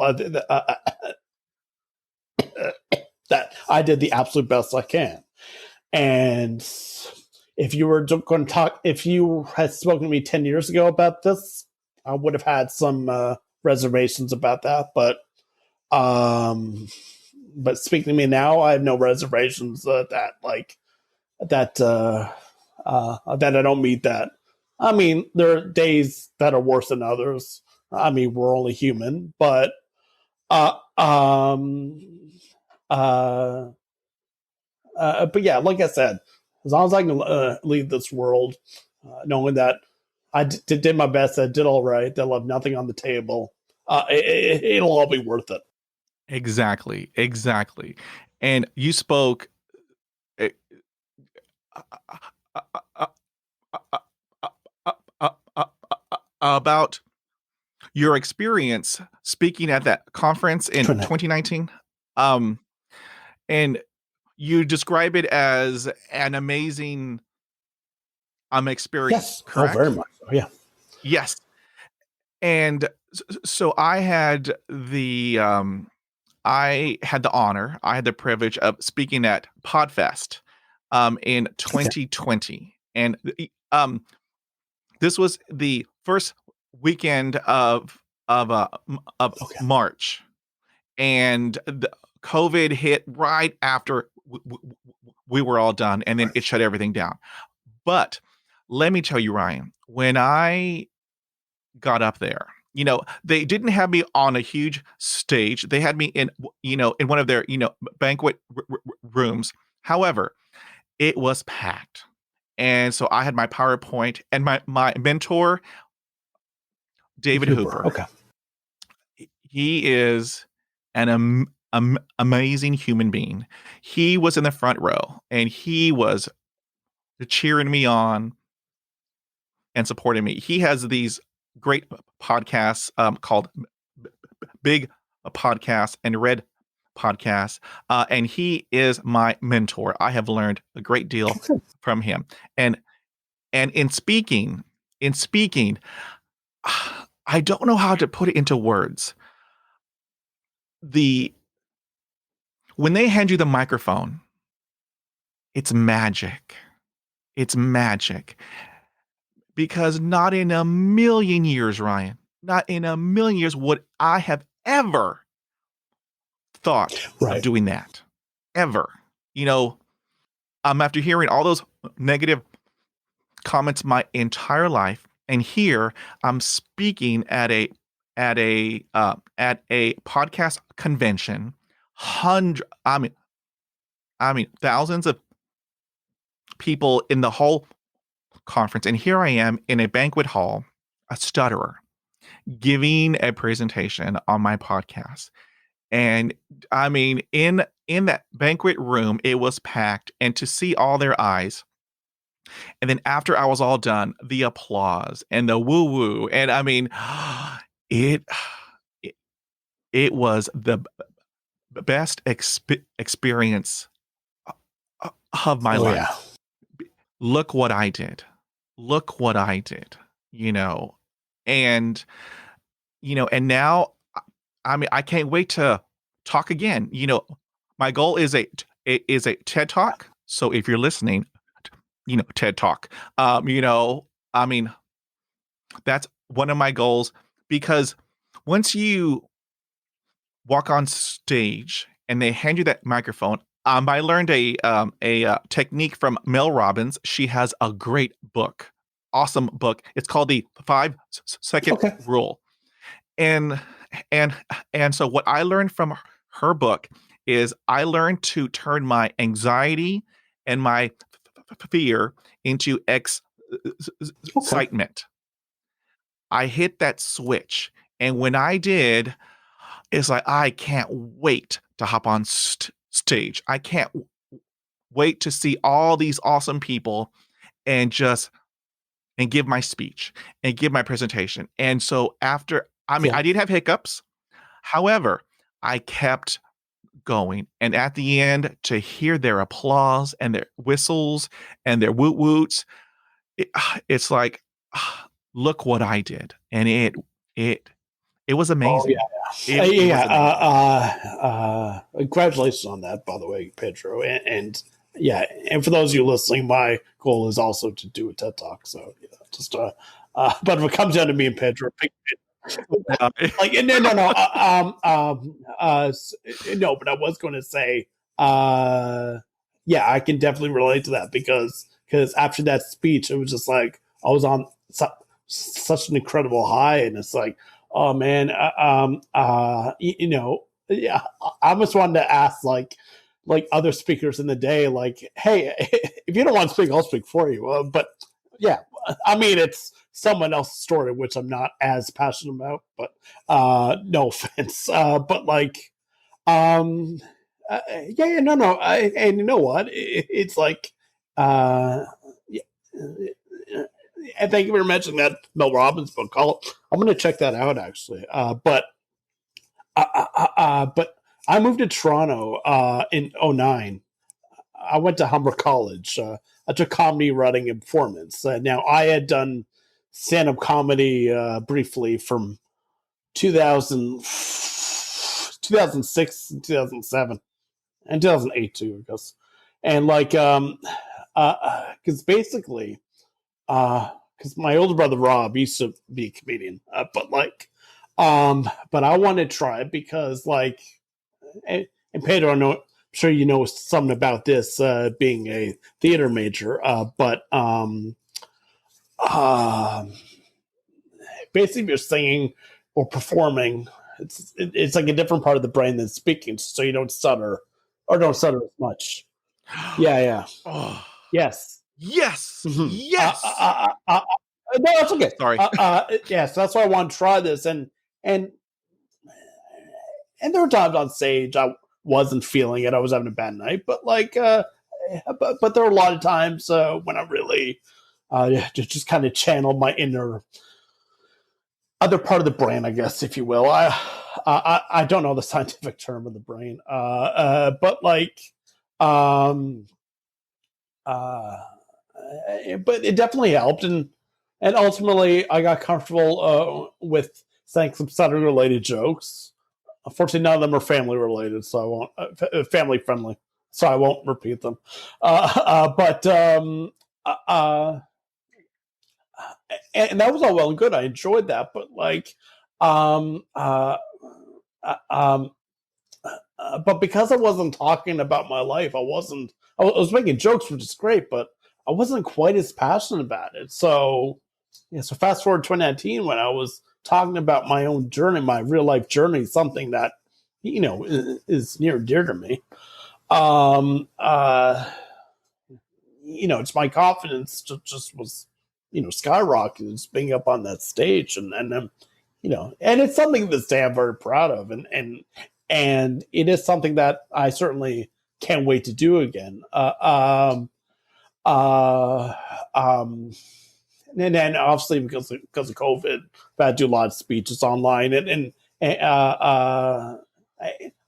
that's been great. Don't get me wrong, but like at the same time, it doesn't quite do the same justice as a real life speech does. So so I love speaking online too, but but when it comes time to do more live speeches, I'll be I'll be definitely open for that. But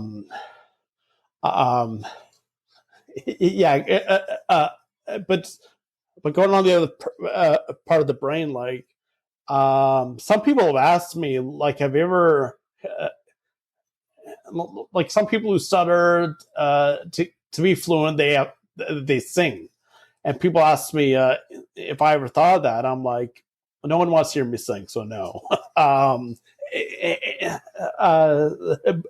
But also, it's I don't know. I guess I'm kind of self conscious about like sort of the situation. It's like if I'm talking to one person and I'm talking to you as if I'm on stage, like, Hello, Pedro. How are you doing today? Just, I don't know. There's something peculiar about that. You know what I mean? So, so I tend to stay away from that approach. But yeah, Oh, Ryan, you have got me going right now. I have goosebumps like you would not believe. Okay, so let me just breathe. Hold on. Because I am super excited. Hold on. Okay. So, acting. Oh, acting. Um, my last year in high school, I found the drama team. They welcomed me in, and these were the only people, Ryan, the only people who yeah, did not care that I had a stutter. These amazing drama kids were supportive, nurturing, would lift you up. And they said, why don't you be in our play? And so if you are around people who are supportive and nurturing and compassionate and caring, you yeah, can do anything. In your head, you can do anything. I said, yes, I will yeah. do it. I will do it. And then, Ryan, when I walked home that afternoon, I thought, what have I done? Well, I can't even say my name. I can't even order at Pizza Hut. And here I have committed to a play in high school, and everyone knows I can't talk. And so the next day, I went back in and spoke with the drama coach and said, "Look, I can't in it." And she said, "No, you can do it. You can do it, and you're gonna do it." And so she handed me the script to the Wizard of Oz. I was the lion.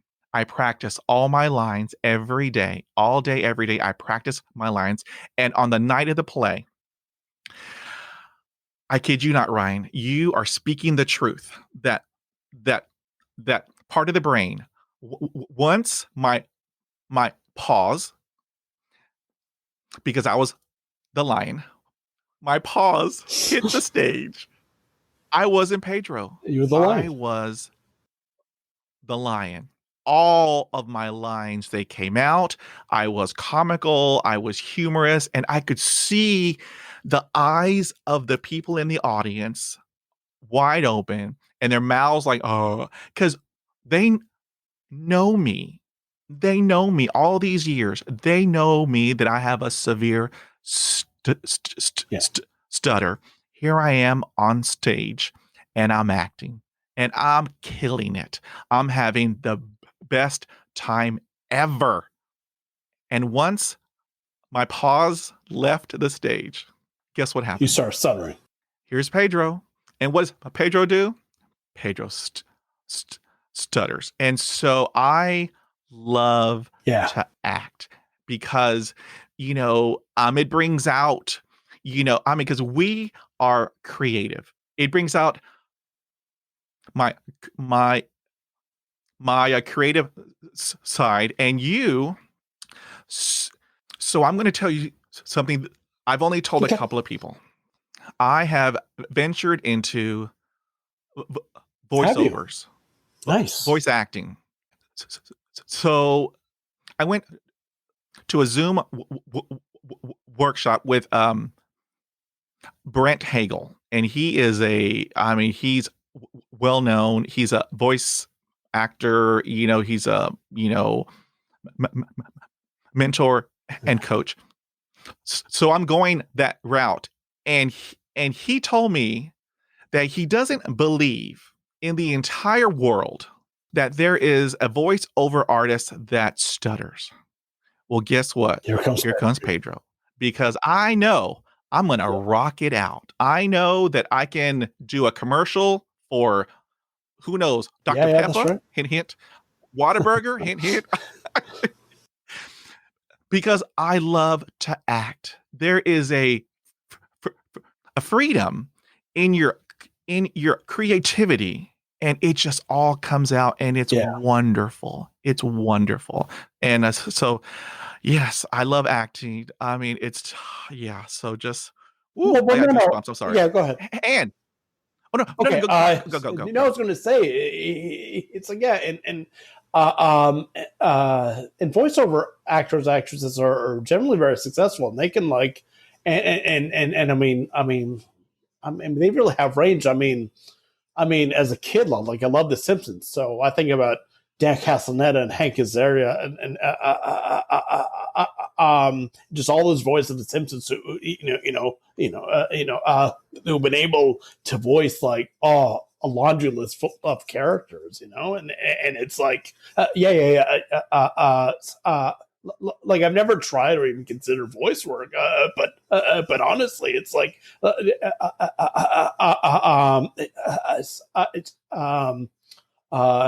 I've always been interested in putting myself in the shoes of someone who does voice acting, though. You know what I mean? See, and everything happens for a reason, Ryan. Everything happens Yeah. for a reason. I'm going to put in the podcast show notes Brent Hagel's link, and so that way you can connect. Because I mean, I believe that we should help each other and support each other, however that we can, because I believe that's why I'm here on Earth. I'm here to serve. I'm here to help out, support however that I can. And I mean, I mean, the two of us, voiceover acting, you know it. You know it. We got it. We got it. It's all good. It's all good. And you were talking about singing. I mean, I can't tell you how many times I have been told, "Don't tell me. I want you to sing it." Yeah. And I said, "No, no, no, no, no, no. I am going to tell you because what I have to say, it matters. However, I can sing, but I'm not going to. I'm going to talk. I'm going to talk because my voice matters. Yeah. It matters." So, okay. Now, you are over the age of 21.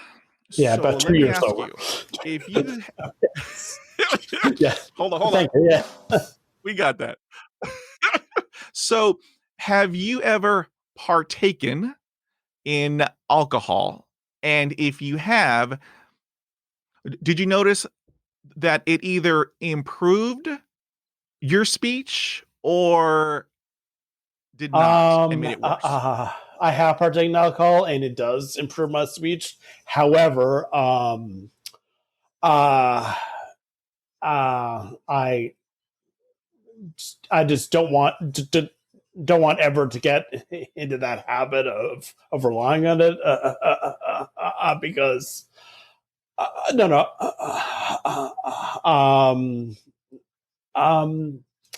I mean, it depends on the situation. Like if I mean, I'm not gonna do for a job interview or something, like that, obviously. But like, if like I'm um uh, uh, if I'm out at some like get together or reunion or something, I mean, I might all have something to drink, and I mean, I mean, I've always been a lightweight with drinking, so like it usually, it usually takes like, some people maybe they need like 3 or 4 drinks. I only need one to really like um uh um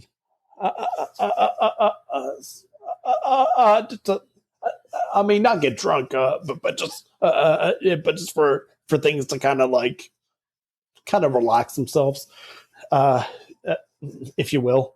I'm sure there's a better way to word that, but like, yeah, yeah, yeah. So I definitely do that. Like, but again, I don't do it often, only because I don't want to fall in that habit. But at the same time, in a funny way, it makes me think of like Raj from Big Bang Theory, how like he couldn't talk to women, but could only when he drank, and it's like, well, I mean, I was tempted to do that when I was single, but like I never really did that, and like, yeah, for the drinking thing, it I do it at times, but again, it's just like depends on the circumstance. I'm not going to do it for job interview. I'm not going to do it at work. I'm not even going to do it to give a speech. But yeah, there's certain instances where and something informal as a get together, I'll definitely do it. Oh yes, because I've done a lot of research regarding this topic, and so I have learned from all those years of research is 2 drinks, rum and coke. I bet Pedro's good. I am the life of the party. Yeah, Not to be arrogant, but I'm the life of the party. I mean, everything is coming out. I'm just having the best time ever. I'm not even thinking about my stutter. I'm thinking about I'm having the best time with these awesome group of individuals, and it is just amazing. But only 2 drinks. If I have more, no, it just.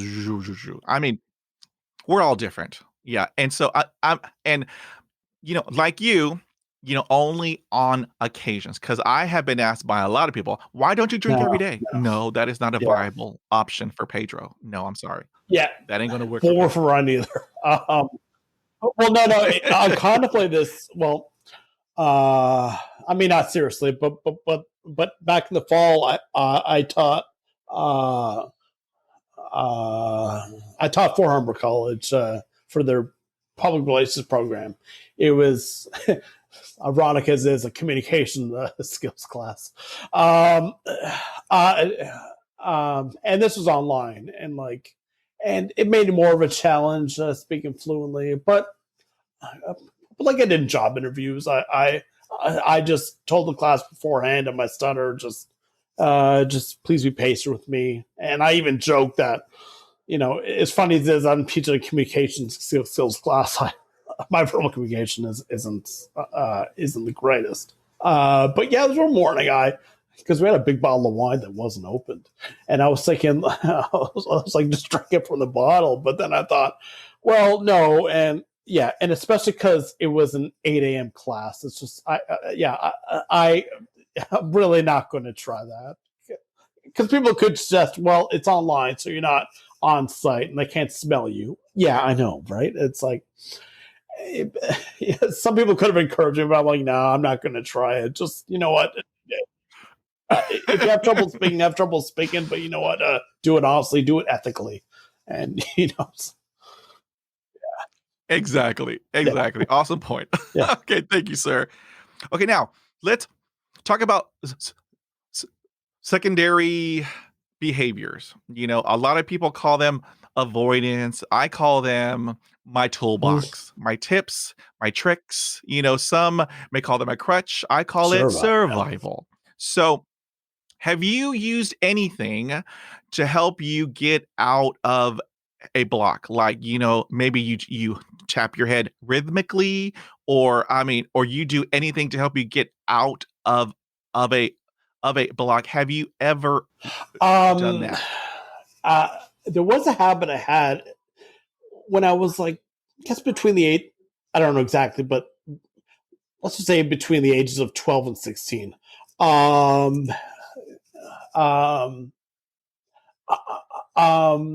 If I had trouble speaking, I would put as if you're coughing, put my fist over my mouth like this, I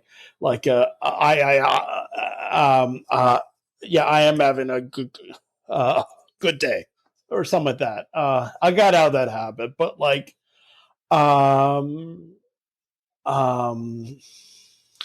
habit I've had for years is and everyone who spoke to me, especially on the phone, I'm sure they've noticed this. But whenever I have trouble speaking, I go and I make those noises, and that's that's the one big thing I do. Well, let me tell you, Ryan, I have a lot of tools in my toolbox. You talk about garbage words. I call them bumper words. They're my helper words, because it helps, okay, and I say No, a yeah. lot. Oh, I don't know if you've noticed. no, as a hockey writer, I can tell you, transcribing it, the amount of times players or coaches say in one sentence, it's mesmerizing. It's a lot. So yeah, so you're not alone there. Yeah. Okay, good. And um, and I have done accents, Yeah, I've done. not very well. However, I use my theater background, and I'll be British. I tried Australian, but that's a Yeah, little tough. So I stick with British and the eyes of the other people. But yeah, survival, Ryan, it's called survival. I got to get it out, and I will use anything. I will tap my head, I'll tap my foot, do anything to just get it out. Because what I have to say, again, it yeah, matters. It matters. So absolutely. yeah, I Yeah, have a lot of those. Now, do you experience phases in your speech? Like for me, I will have days everything comes out, and then there'll be days yeah. nothing comes out. Do you experience those phases of Oh your yes. speech?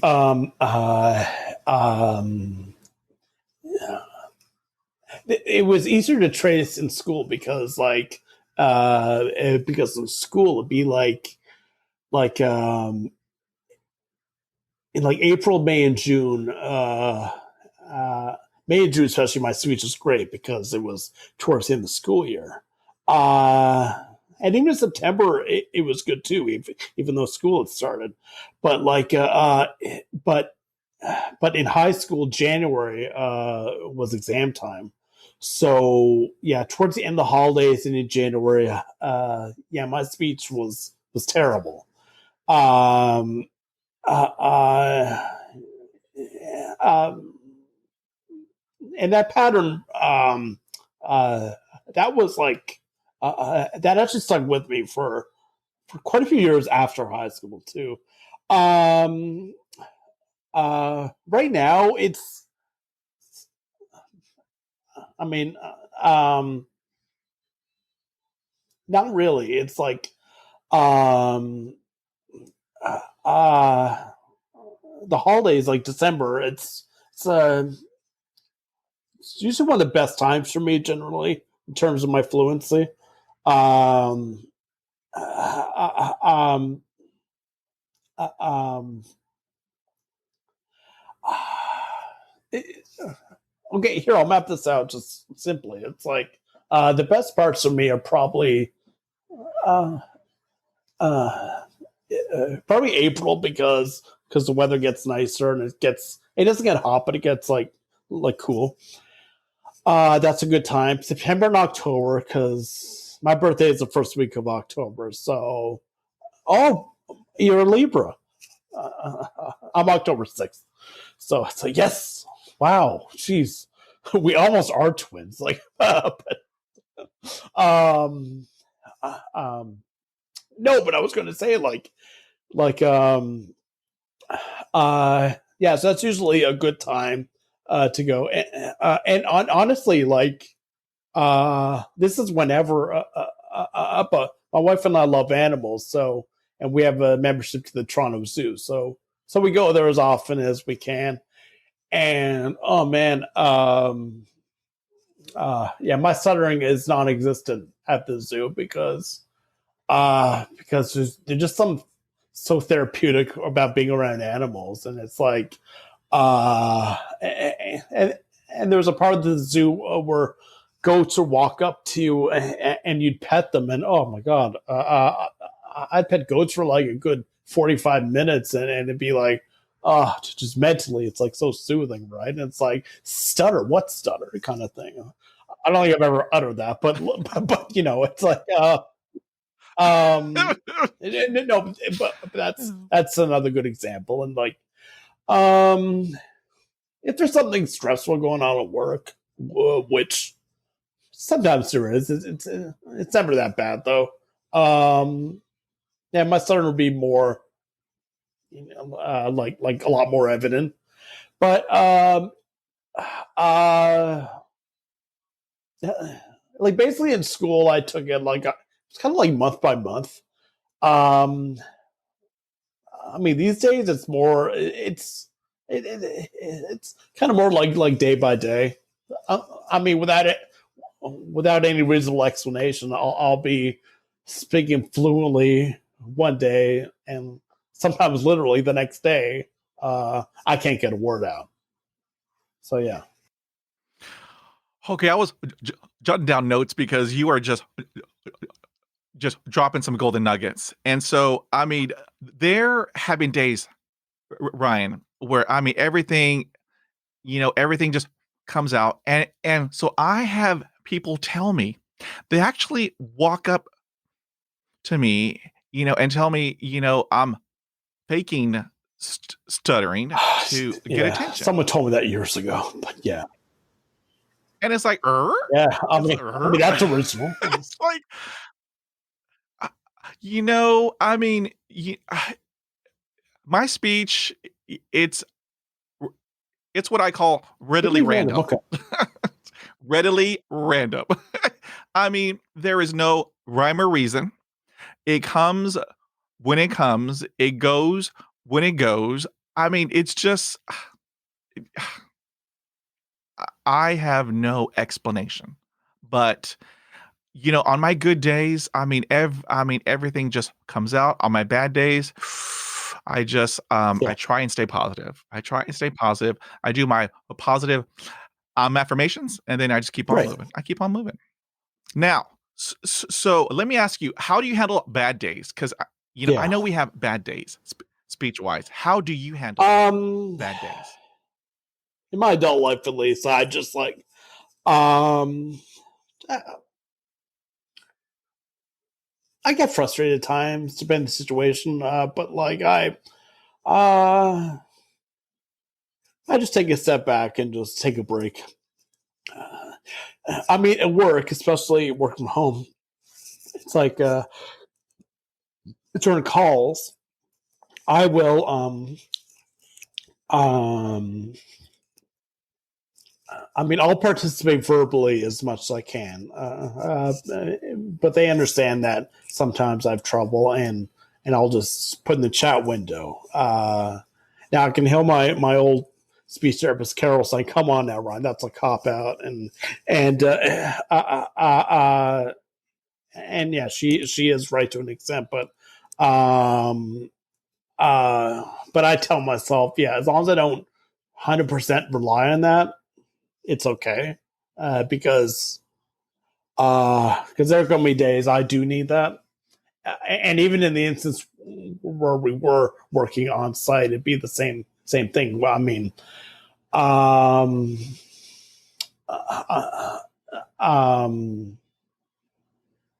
I wouldn't be able to write in a chat window, but sometimes I could like write it out on my phone and show them. I mean, that's a worst case scenario, but like um uh um no, I'm sorry, but to answer your question, Pedro, it's like yeah, for those bad days, I just like you know you know I just stop and just take a step back, just take a break.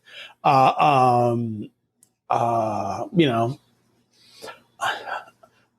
I mean, privately, if my speech is really bad, sometimes I'll throw my arms up in the air and say, "Oh, screw this." But uh, no, but for the most part, I'll just like,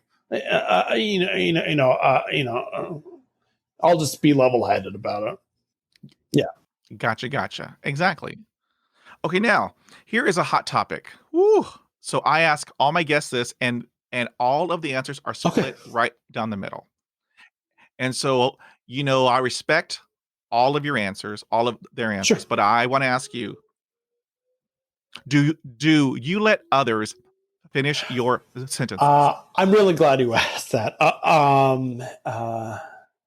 And again, a lot like what I said about other situations, it depends on the circumstances. For others, it's like Um, Sometimes people will finish my sentences and that'll annoy me, but other times people will and it won't. It's like, um, and, and I stress like to these people, you know what?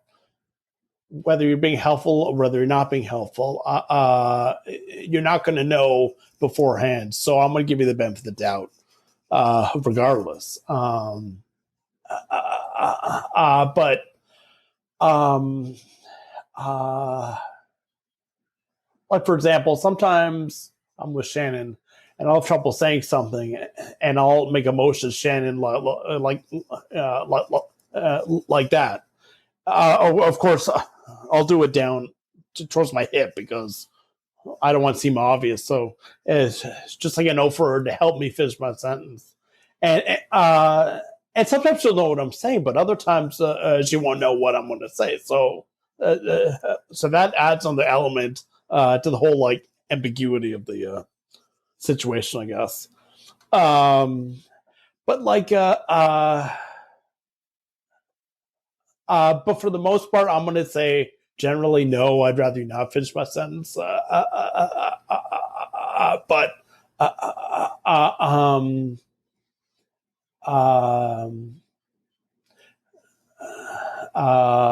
but with our but with whatever relationship we have, if you finish my sentence, it's not a make or break situation.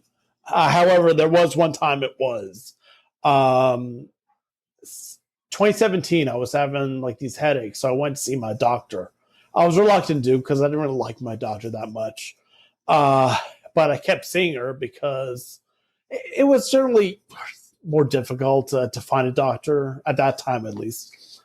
And she knew that I stuttered, and she was asking me my symptoms, and I was trying to say it. I couldn't get a word out. And then she just rudely said, okay, you know what? I'm going to ask questions and go say yes or no. And no. And you know what? I finished her appointment. But at the time, I'm like, okay, that's it. I don't care how long it takes to find another doctor. I'm finding another doctor.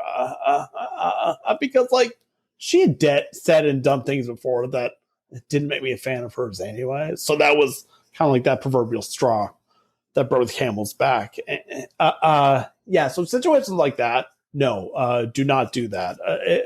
But like, I do like to give people the benefit of the doubt for the most part. It's like one thing a lot of people stutter don't like is people tell them to take their time.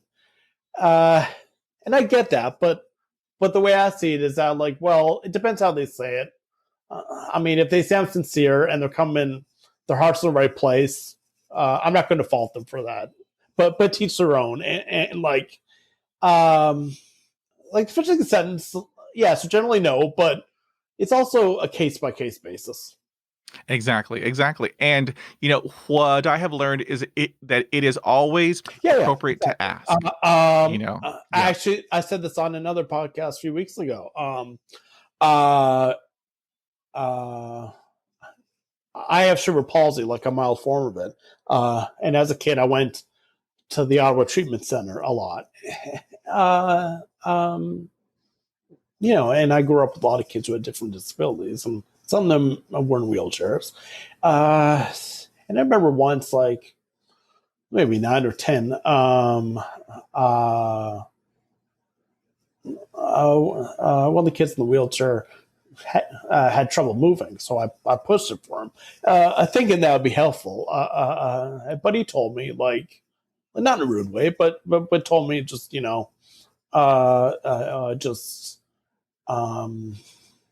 that for future reference, if they need help, they'll ask. Otherwise refrain. And I'm like, okay, that's fair enough. And that's how I feel about stuttering. It's like, just explain to people, because I mean, this is education for a lot of people, and there's nothing wrong with that. It's human nature, and like, So, um, you know, I mean, if their intentions are good, don't fault them for that.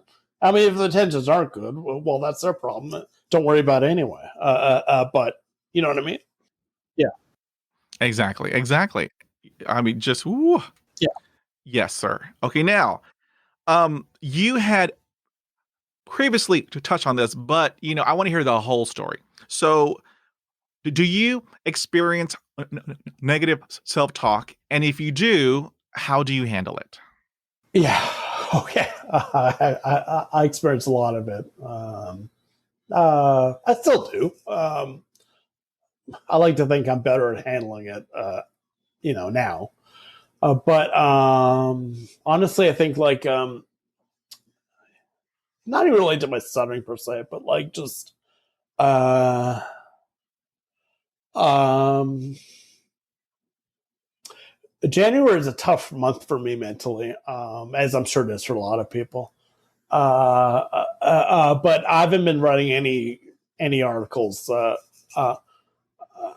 so far this year, and a lot of it is because I'll admit it, because of just negative self talk. It's oh, you know what, you're not going to get anywhere with this, or you're not good enough for something, and I do think I am, but for certain times, uh, like January, the cold winter months, it's tougher. But oh god, yes, I've like I'm sorry, I'm sitting here silently because I'm just thinking about like all the times I've told myself that I'm not good enough, or like, or you know, if a job let me go, or if someone ended a relationship with me, it's like, well, it's kind of like good for them. That's probably the best thing they could do, because like, uh,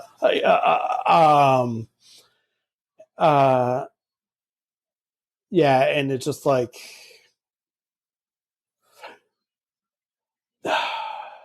yeah, I've told myself that a lot, and and and sometimes I can't help it, but like it makes me feel worthless every time I say it to myself, and I've said it to myself a lot, and like even as an adult, um, I've certainly come a long way in a lot of respects, but I still have my share of flaws, and that's one of them.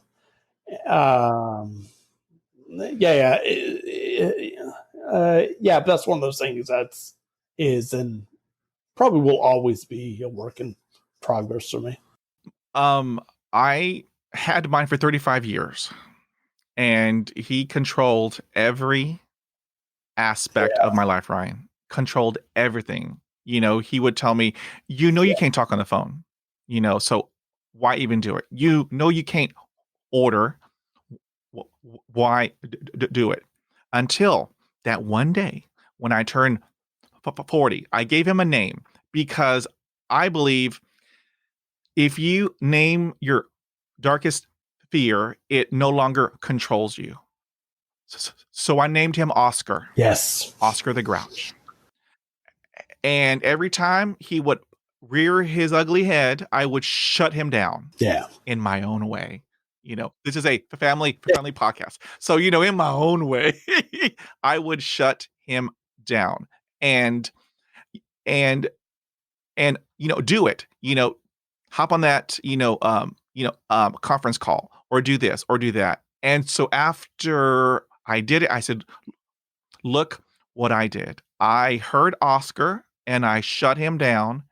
I did what I set out to do, and I did it, and I got a win. And so I celebrate that win, because I believe we need to celebrate our oh successes. yeah, I truly believe that, Be- because it helps us to build that foundation. And so, yeah, I had I had mine for 35 years. He hasn't popped up, in quite a long time. However, when he does, I'm going to shut him down.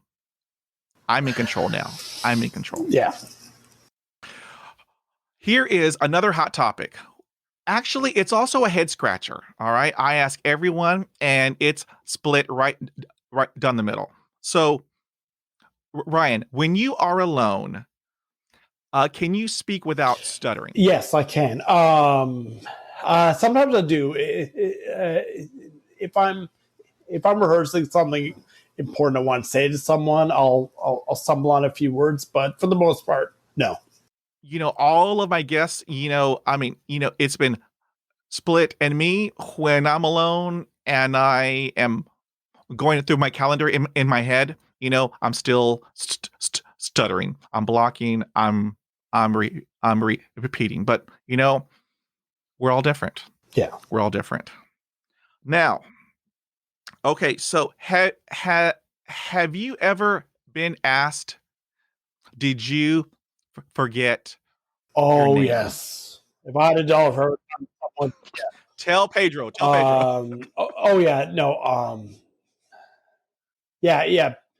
Like telemarketers or people who call on the phone or people at school, like, oh, you don't know your name? Yeah, that's very funny. Like very original. Oh yeah. Oh my gosh, I'm telling you, Pedro, if I had a dollar for every time someone asked me that, I would I'd have a mansion in Hawaii. Yeah, it's like you and I'd be neighbors. Yeah, I would love that. Not the only one.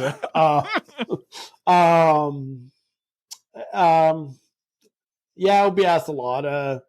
Some people would be rude. Some people would actually think they're being funny, but it's just like, yeah, that's been asked a lot. Yes, sir. I am in the same boat. Okay, now here is a deep question.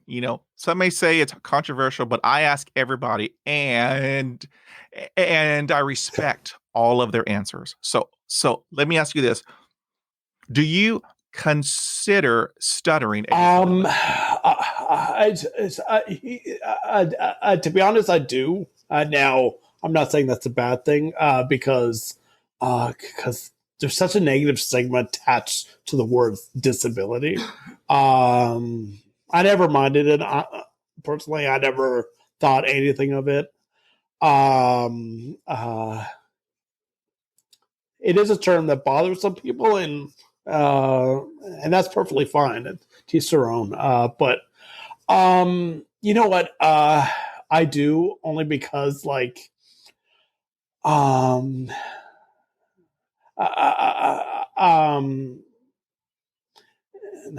don't know how it is in other countries or states, but in Canada or Ontario,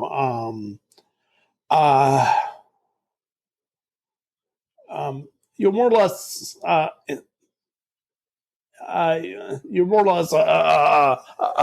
especially the last 5-10 years, you are more or less,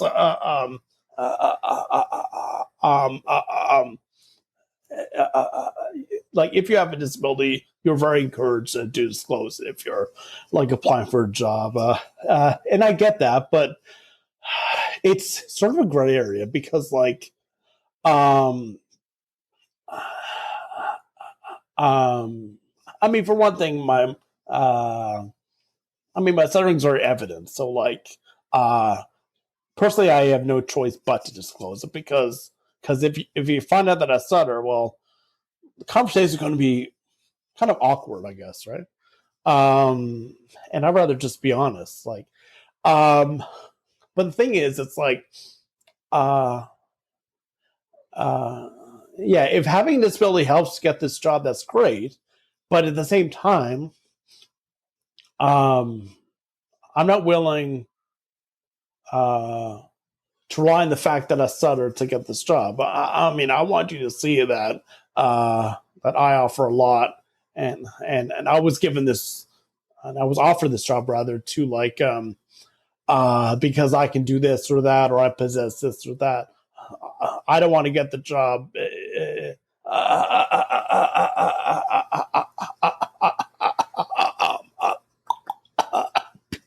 because you, you, you have to fill a quota. You know what I mean? Yeah. I got you, sir. I got you. Yeah, sure. Thank you for that answer, sir. Okay, now we are in the home stretch. And so,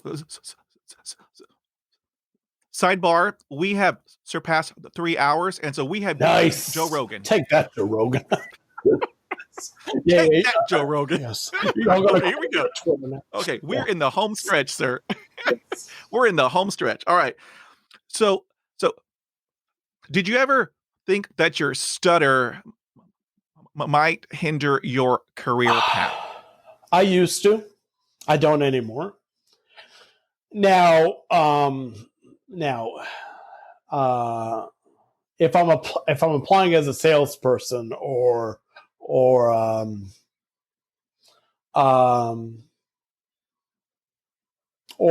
lawyer or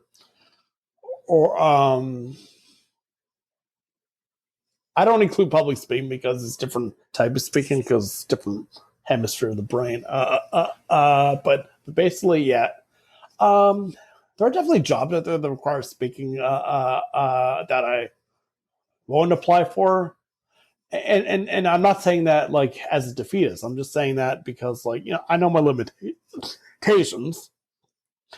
Yeah. And frankly, I mean, my God, I couldn't sell Master Starving Cat. I'm not a salesperson. And I've never had any aspirations like to be a lawyer or anything like that. So yeah. So a lot of these jobs are just like jobs I never had a passion for anyway. But no, I honestly don't think it hinders my career path because because the areas I work in are the areas I have worked in. Yeah, there may be speaking involved, but I'm also confident because I think society in a lot of ways it's been like an upward trajectory as far as his understanding disabilities or afflictions go, and I think with that greater understanding, and it's a work in progress, but it's gotten better. And I think with that understanding, I'm confident that that whatever career path I'm in now or will be in, I will be working for people who are open-minded enough to accommodate me. Now, I'm not going to say drop whatever you're doing and change everything because I stutter. No, that's not what I'm saying at all.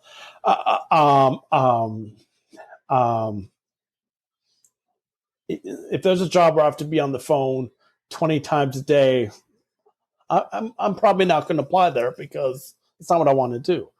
I mean, depending on what it is, but like,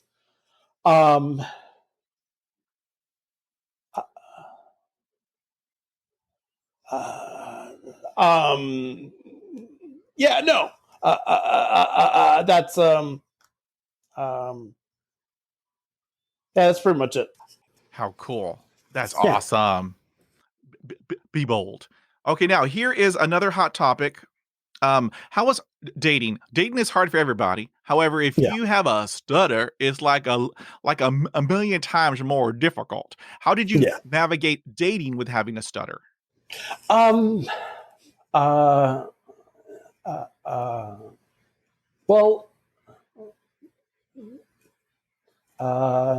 at first I started, it was a lot like going to a job interview. It's like I always gave the forewarning that I stutter and all that. And like, I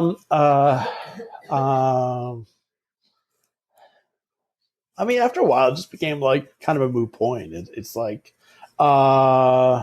mean, dating wise, some I connected with, some I didn't, and it really had nothing to do with my speech. And like, I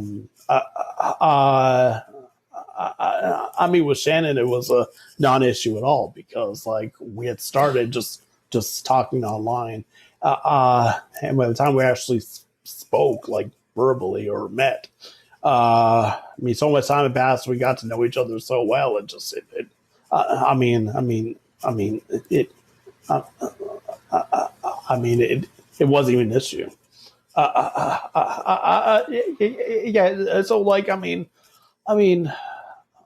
stuttering was an issue dating wise here and there, but it wasn't. But generally, it wasn't. I do remember, like, oh God, when I was like 14 or something, going up to a girl I liked and trying to say my name, but I couldn't. And then gradually, her friends kept surrounding, and then she's awkward, like, "Oh, I gotta go," and I remember feeling like miserable about that, but but it's like that where thankfully for me it's just more rare. Yes, it is, dating is, a very interesting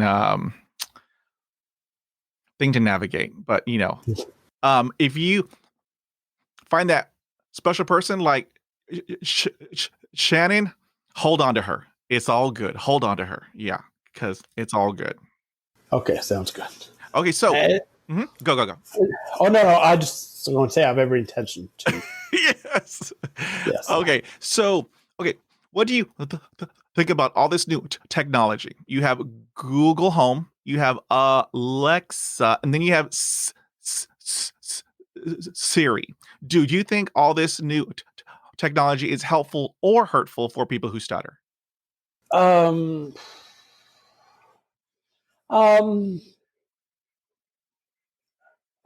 It can go either way. I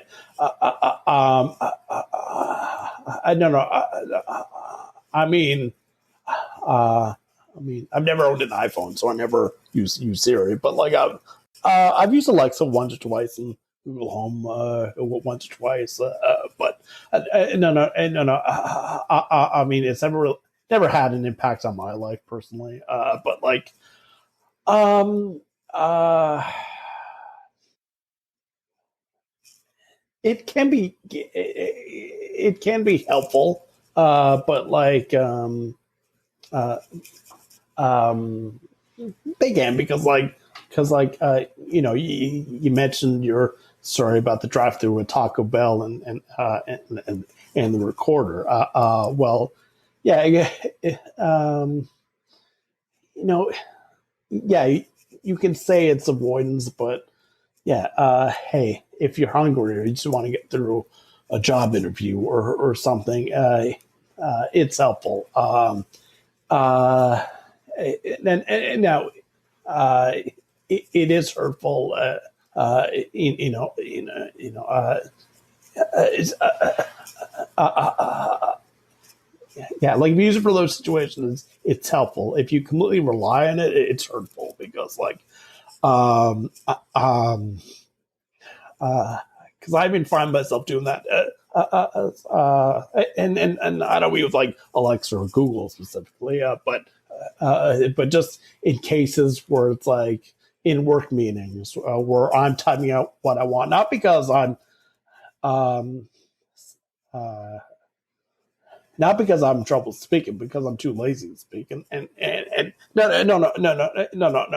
And that's the thing.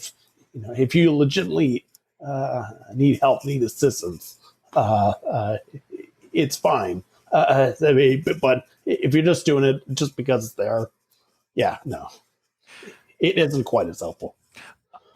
Many of my guests that have responded half that it's helpful and half that it isn't helpful, and those who say it is helpful, it helps them to practice because it's not a human being.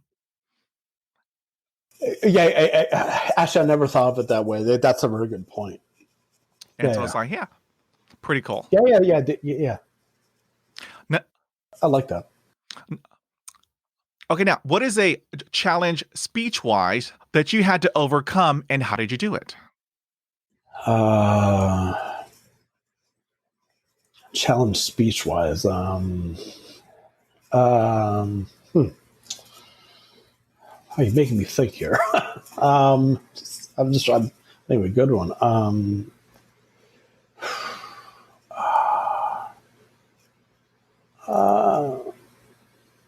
Actually, no, I'll tell you. It's a challenge I still have now. We go back to my ordering at Subway and avoiding honey mustard because it begins with H. It's the H word. So like if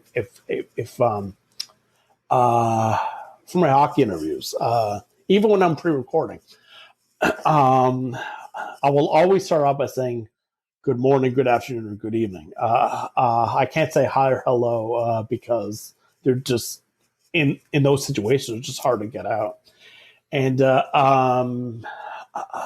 so like I've gotten past that with word replacement. Now at the same time, I mean, it will be nice to practice and to be able to master saying something, even something as basic as hi or hello. No. I mean, not always, but I know a lot of my challenges have been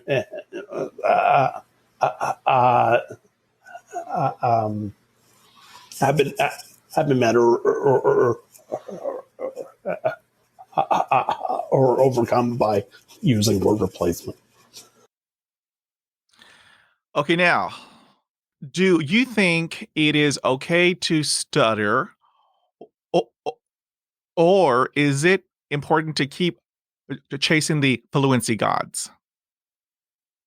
I think you can have a bit of both. I mean, like it's like, I've always been big on self improvement. It's like personally, I feel like, I mean, I don't think you'll ever completely get over like your stuttering, but I do think there's certain things about your stuttering that you get better at. To like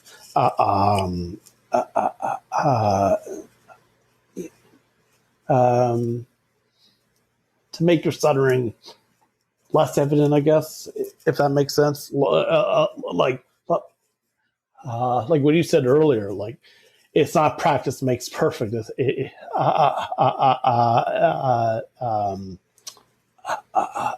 Because like, well, nothing's perfect. It's not going to be perfect. And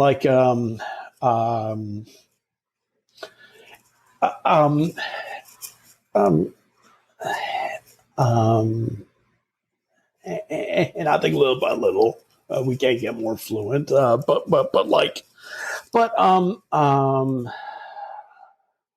when I think about like us, just like we just had point to be completely fluent, it kind of takes me back to when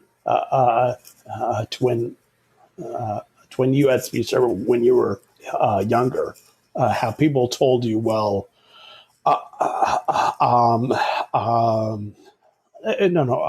well, we want to eliminate your stutter so you can be normal like everyone else. Yeah, but here's the thing. With all due respect to everyone else, I have no desire to eat like everyone else. You know what I mean? So we're all different. yes, we all exactly. have, our journeys. If that's what you want, that's awesome. I support you. If that's not what you want, I support you. Because, we all have our different journeys. So, Yeah, exactly. All right. So here's a deep question. So, what has your stutter taught you? Um, um, my stutter has taught me that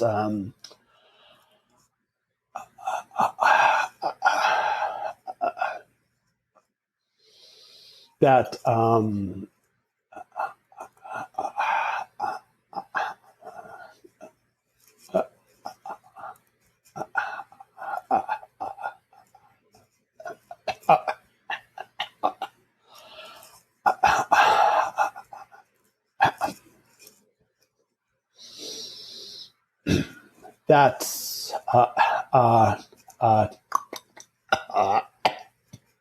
metaphorically speaking,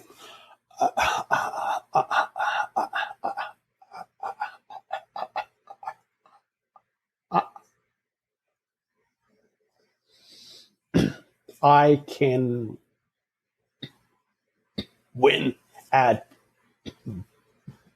poker with the hand that I was dealt.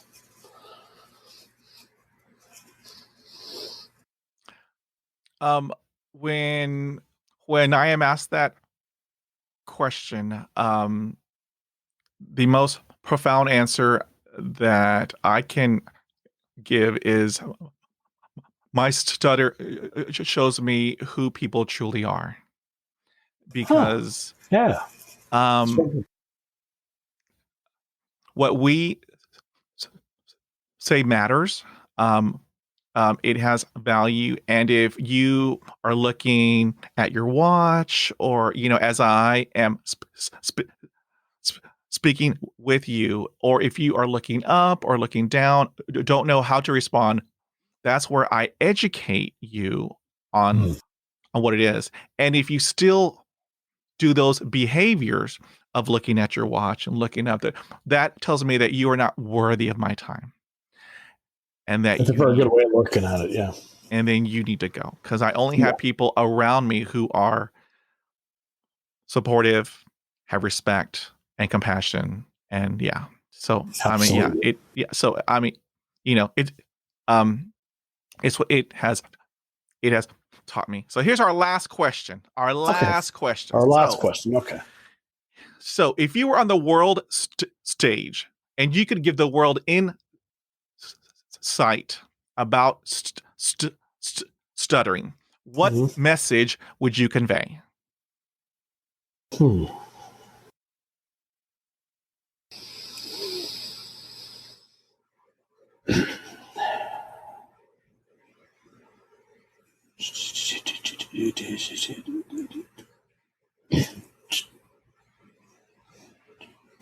Who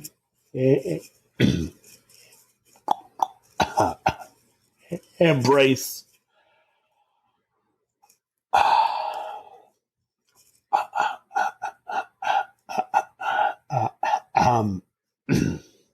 what others might see as a limitation, because you are going to come across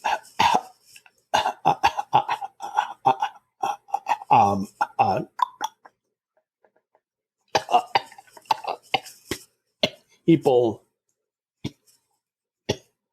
who see your stutter as anything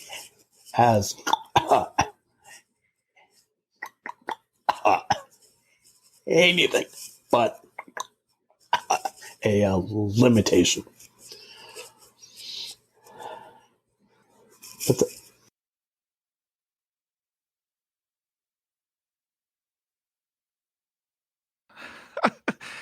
So I was so moved that I didn't,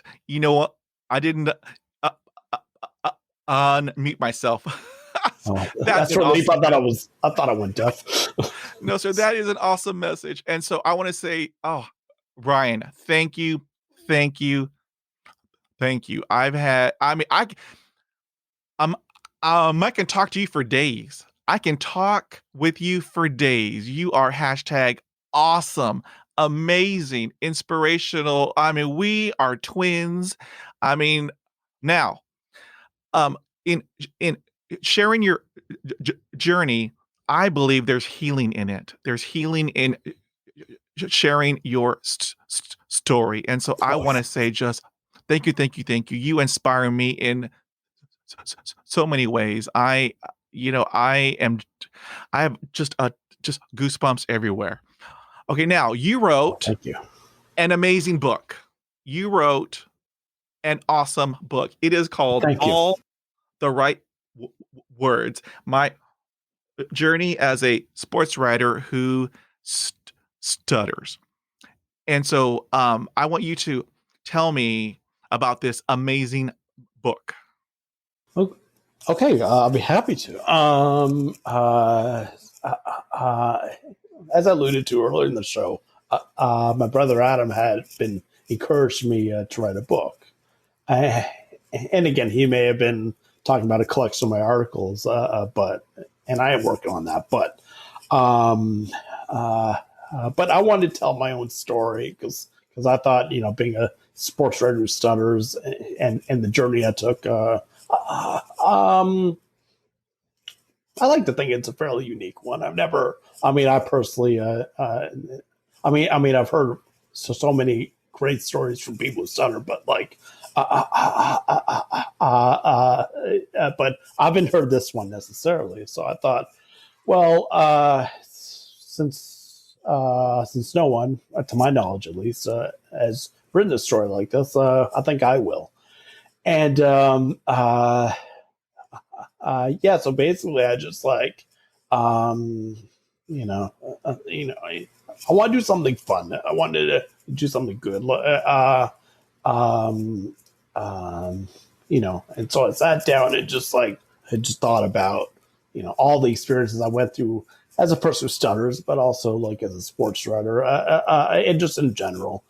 And I've always had a good memory. I've always had the thing with memory dates, especially.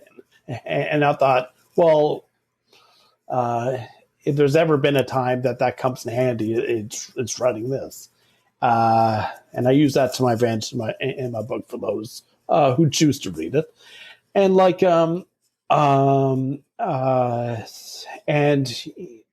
thoughts on my career as a sports writer about how I avoided. I wrote a lot of opinion pieces early on. I mean, I enjoyed them, but I basically also did that to avoid using the phone because unless the athletes or coaches or whoever were in Toronto, I would have to converse with them over the phone. Because video chat was still a thing, but nowhere near as popular as it now. So I took a combination of ideas. The Stephen King speech where Colin Firth recites a reading with classical music playing his headphones, and he speaks it fluently. That gave me an idea. Then I had an idea. Well, whenever I pick up the phone and I know someone's not on the other end, I speak fine. But as soon as I hear that dial tone ringing, it's like the anxiety sets in. So in that sense, I could use a recording app to pre-record my questions. And then, I began just these different methods until something stuck. And then I think my career took off once I got to that point. And overall, I think I just had a good story to tell about how I moved to Ottawa, how I had mild cerebral palsy or two, how I saw a speech therapist because I was too shy to speak, and seeing speech therapy from I started through school, being bullied through school, how I was treated at certain jobs, stuff like that. And I just thought, well, I think this is a great story. Just again, a great story to tell. And and on the book, you'll see that the foreword is written by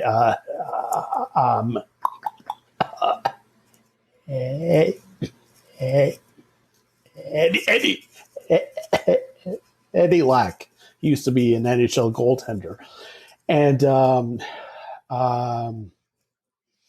about over a year ago,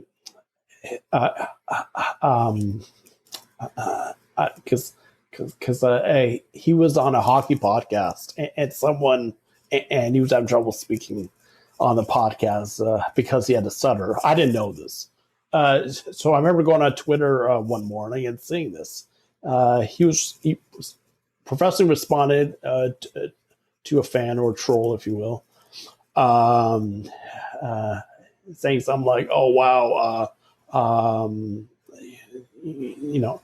something like I wish you didn't stutter as much" or something. And so Eddie had his email address listed. And so I decided to reach out to him. I said, hey, Eddie, I didn't listen to your podcast, but I saw that comment, and I just want to say that I'm sorry that happened, but kudos to you for responding the way you did. It happened to me because I was on a podcast in 2010, I think, and same thing happened where the host just taken aback.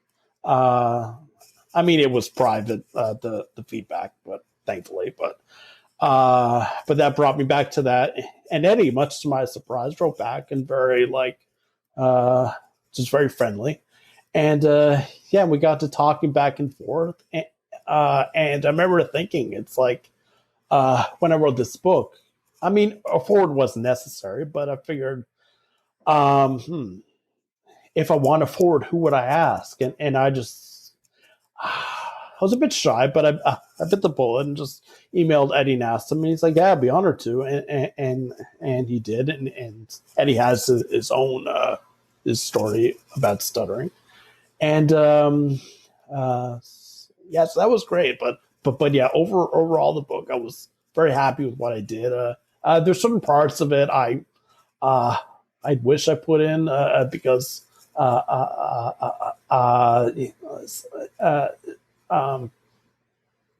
lot of different moments. There are times that are very funny, some sad, some angering. Especially if you're a person who stutters, you can definitely relate. No, it was just a side project that turned into a really fun thing. I expect to be working on it for a year. I was done within a few months, and it was just it was really enjoyable, and the feedback I've received has been enjoyable as well. So yeah, it's awesome. Now, okay, so I'm going to hold this up because I wrote down some keywords, okay? Because I think we are twins, okay? And so my keywords are, and you and I will get this, and those who have read the book will also get this. So I encourage everybody. I have my podcast, I'm blessed, is in 58 countries on 6 continents. I will have the link in the podcast notes, but here are my keywords that you will know. MySpace, okay? My typing speed is 99. Jeopardy theme, okay? Wrestling. I grew up with the Von Erichs. Oh, yes. Down in Dallas. And then also Brutus, the beefcake. And so, based on the Von Erichs, me and my brothers would go to these new home constructions, and there would be a mountain of sand by the house. And we would be the Von Erichs and jump off of the roof into the sand mountain. So just an FYI. And then also WKRP. Yes. And so I want to tell everybody, you need to get this book. It's true inspiration. For everybody, for people who stutter and for non-stutterers. This is an awesome book. And then I will put the link in the podcast show notes. So One more time, Ryan, I want to thank you. I mean, we are almost 4 hours. We have done a record. In the 4 years I've been podcasting, we have done a record, almost 4 hours. And so I want to say just thank you. You are a huge inspiration. I am honored to have met you and to have this awesome conversation. And then later down the road, let's do it again because I can talk with you for days. And so I just want to say just thank you. Oh, absolutely. No, Pedro, from bottom of my heart, I want to thank you as well. This was like, this was a real treat. I really enjoyed myself. Like, I enjoy myself on any podcast, but like, I mean, I didn't know we'd go like 4 hours. Because I told my wife I buy coffee and breakfast. That's a bit overdue. But no. My apologies. Share. No. Yeah, no. He apologizes. She's sitting over there. No. But no. But all kidding aside, you know what? Usually when I'm on a podcast, it's just about a half hour, which is standard. You know what? It was 4 hours, and honestly didn't feel like 4 hours because I just I really enjoyed just tell my story and hearing your story. I found both ways it was very therapeutic. And again, Pedro, I just want to thank you and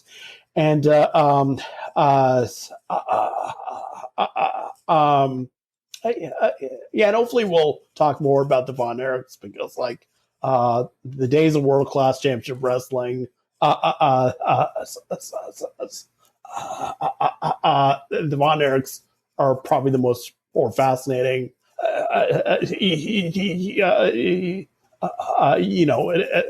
The more fascinating, but unfortunately also the more tragic too. I've